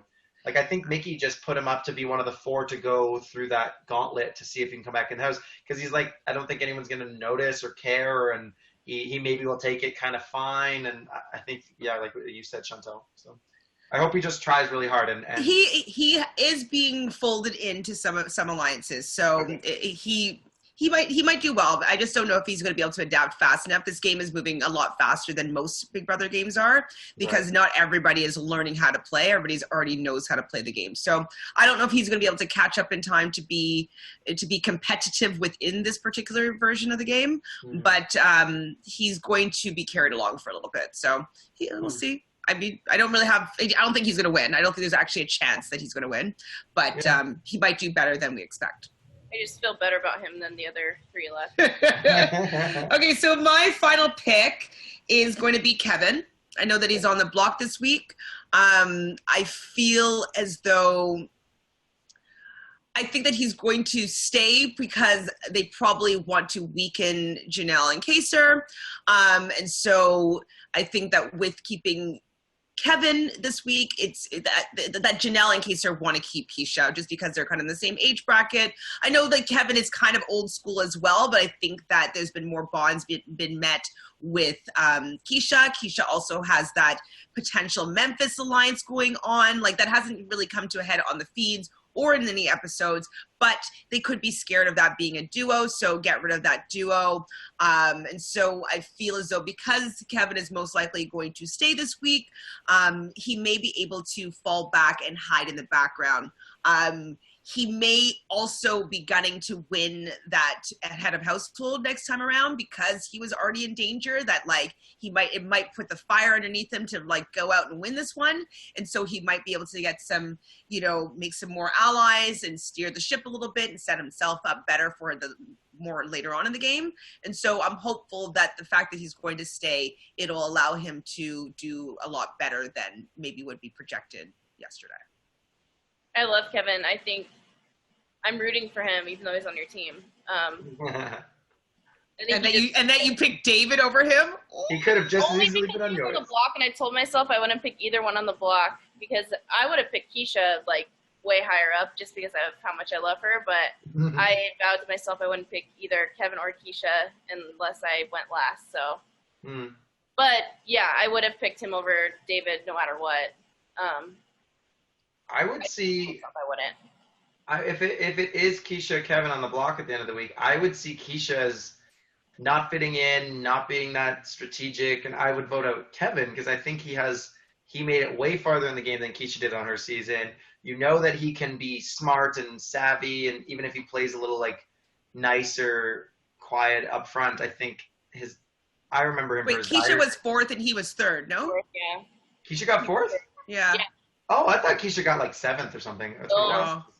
Never mind then. I just think. Jerry. What?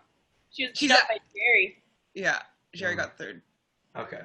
I think that Kevin just maybe knows the game better or is better, and I think Kevin might be going this week.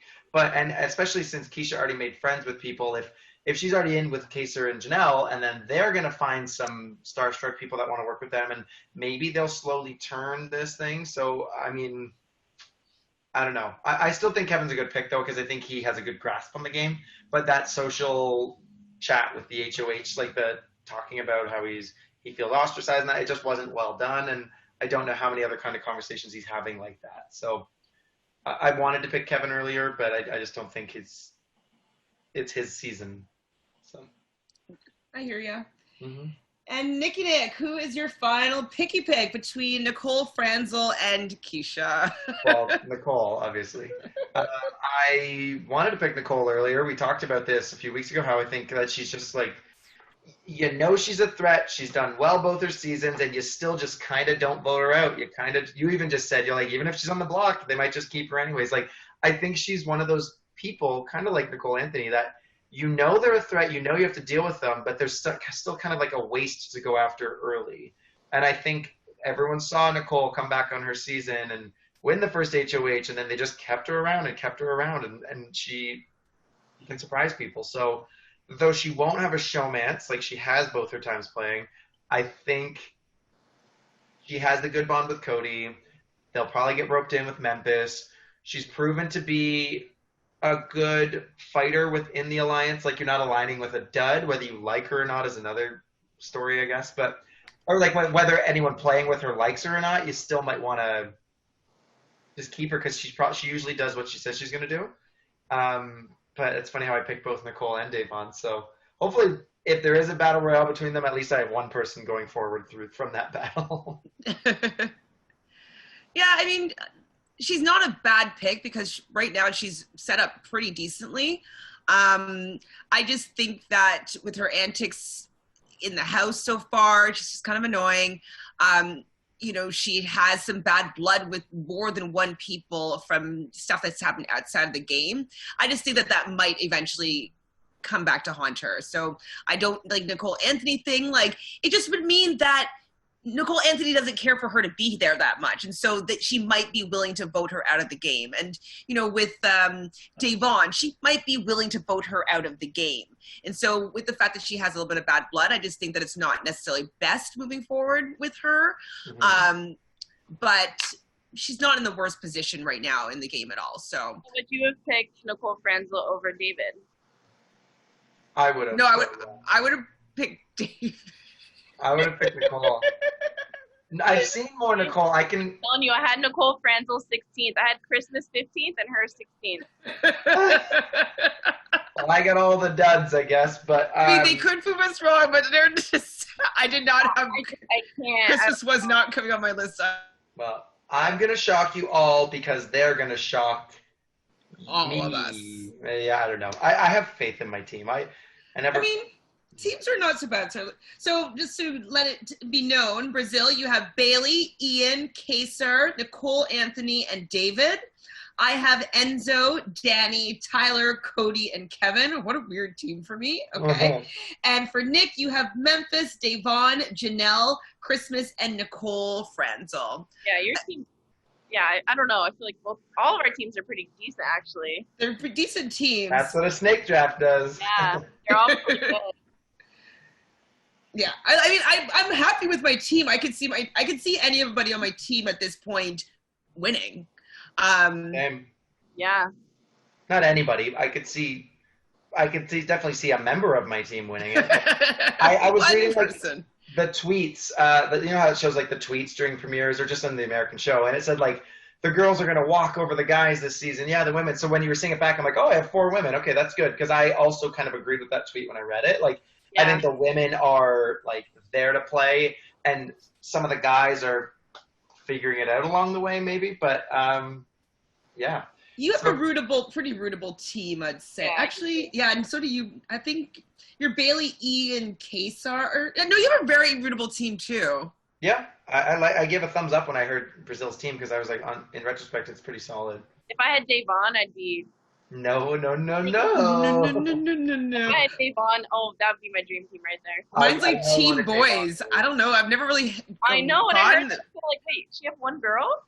Yeah, just Danielle. It's definitely not my thing. I thought I was going to be able to get Janelle. I thought you'd have been nervous to take Janelle. I'm impressed by your Enzo pick, though, because I had him very low on my list, but after hearing you talk about him, I was like, she has actually some, like, really solid points. He's going to slide by for a while. Yeah, 100%. Meow, meow.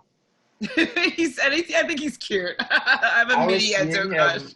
I was seeing him in the episode being like, oh, crap, he's still there. Like, oh, yeah, Enzo's playing. Like, it just, every time he's doing a dive room, like, what? Enzo's here? Like, just, I think he'll do really well at just getting people to be like, okay, Dad, yeah, sure, you can play. Enzo and his stories, so silly. He'll just be there. But, like, he also, alcohol. He'll fight and win, hopefully, like, win competitions. Well, he's just not threatening right now. Yeah. He's not out in front. He's not someone that you're going to, as you say, waste your bullet on. You know, like he's just gonna slide by for a little bit, and he'll probably get to the final 4, and it's gonna be a winner go home type scenario. And I think that's gonna be his fate this season. Even though I like him more, he kind of reminds me of like an American.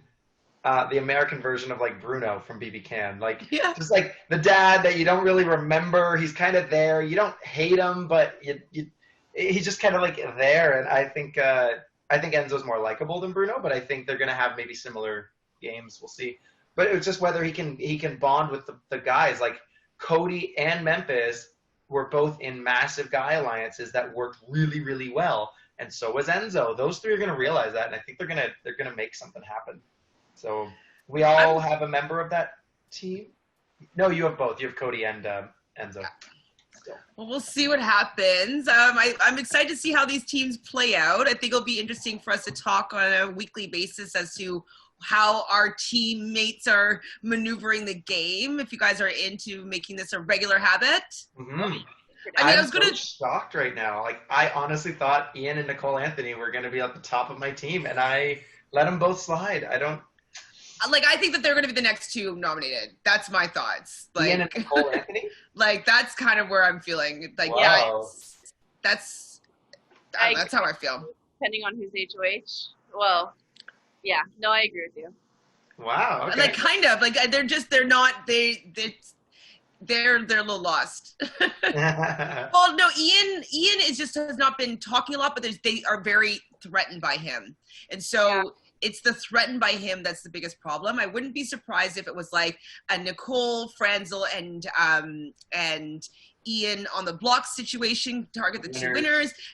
Nicole Franzel comes off, up goes Nicole Anthony, because she hasn't really fully solidified any bonds, and I just don't think anybody is going to be fighting to save her. You know what I mean? So I thought you said she was working with Janelle and Kaser, though. Or is that the whole drama with the secret telling and stuff? That I'll find out? Basically. Okay, well, I'm so excited. I did not expect my team to be what it is. I'm still very hopeful for it, and I'm hopeful for this season. It's pretty good. Good. I'm sorry. Super stoked. What'd you say? Oh, but look, go Brazil. You're super stoked. Yeah, that's it. Oh, okay, cool. Yeah, me too. I don't really know that I know the theme of the season. Did they talk about it? Theme Allstars, like look at Janelle in her star costume. That the safety suite was like a DJ thing, so that's kind of like stars, like cool stars. I don't know. It just seems like summer cool. Summer stars. VIP lounge, maybe. I don't know. VIP. Oh, like the like Big Brother Canada 5 with like half returnees and vets was still like spaceship through time, travel, space I don't. theme. And I was like, I I haven't think they'd seen have a anything theme. like that, but it just seems like legend. Like look at all like the spray painting on the walls and like comp beasts and legends. I feel like it's like stars. Yeah. Okay. I think it's just star power. I don't know. We'll see with I love a theme, so I'm we'll hoping see that they develop tonight it further. probably with whatever the veto competition is. We'll probably be able to have a better idea of what the theme is of this season. Yeah. Maybe Um, I'm used to just like the Baby Can, like it opened with a cinematic comic book thing, like to really drive home it's superhero comic book kind of themed. but the theme I is mean, All Stars. I know, but that's not like a tangible thing. It's just a thing It's that All is. Stars. No, I'm but I talking think about that's the theme. decorations. I want decorations. It's stars, I guess. I think it's the theme is stars. Well, in Well, the first HOH comp, they had yeah, like there were stars. Yeah. the wiggly stars. Like what they went through like Cityville or something. Like what was it? I don't know. There's street. I don't know. It's stars. That's the Okay. theme. But Cool. we'll see. I'm not sure what the veto competition is, so we'll see when we watch tonight Twinkle little star in the and DJ thing. Yeah, it is Her stars. star costume, Two Star stars. Road. Like I don't know. It's all been stars so far, so they're all It's all stars. It is. Everything. It's all of it. All stars. Every type of star you can find. It's Big star. Brother, everything stars. Exactly. So that includes David. Yeah. He's an everything I star. sit down. Get I did want to talk a bit about whatchamacallit, Bachelorette, but I don't think we have time today, so we'll do it another time. We'll go into some more of the gossip because there was a lot going on in the Big Brother house that we talked about. So We're I don't jazzed. know. We're jazzed about it. That's what's happening this Wednesday. Anyways, Yeah. Big Brother's happening. Big Brother's taking over my life. I love it. I'm so happy that it's here. Well, where can everybody find you guys online? Brazil, are you reachable online? Where do you want people to message you at or add you? at BabyZill on Instagram. Loves it. And Nick, where are you findable? I'm on Instagram at nick.rovers. And I mean, yeah, I love chatting about this stuff. So follow me. Sweet. And you can find me at ShanFranFran on Instagram or at Shan___Fran on Twitter.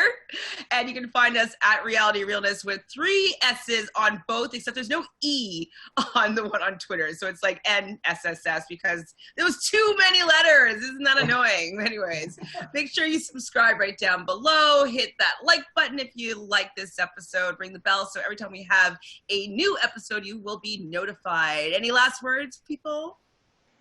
It's awesome to have you on here, Brazil. I hope you do this more because I just love talking. This is it. This is every week. Okay. This is Sam in the ground. It's happening. You're committed. We got teams. I want to see mine but destroy yours. Done. I'm excited. All right. Bye, guys. Bye.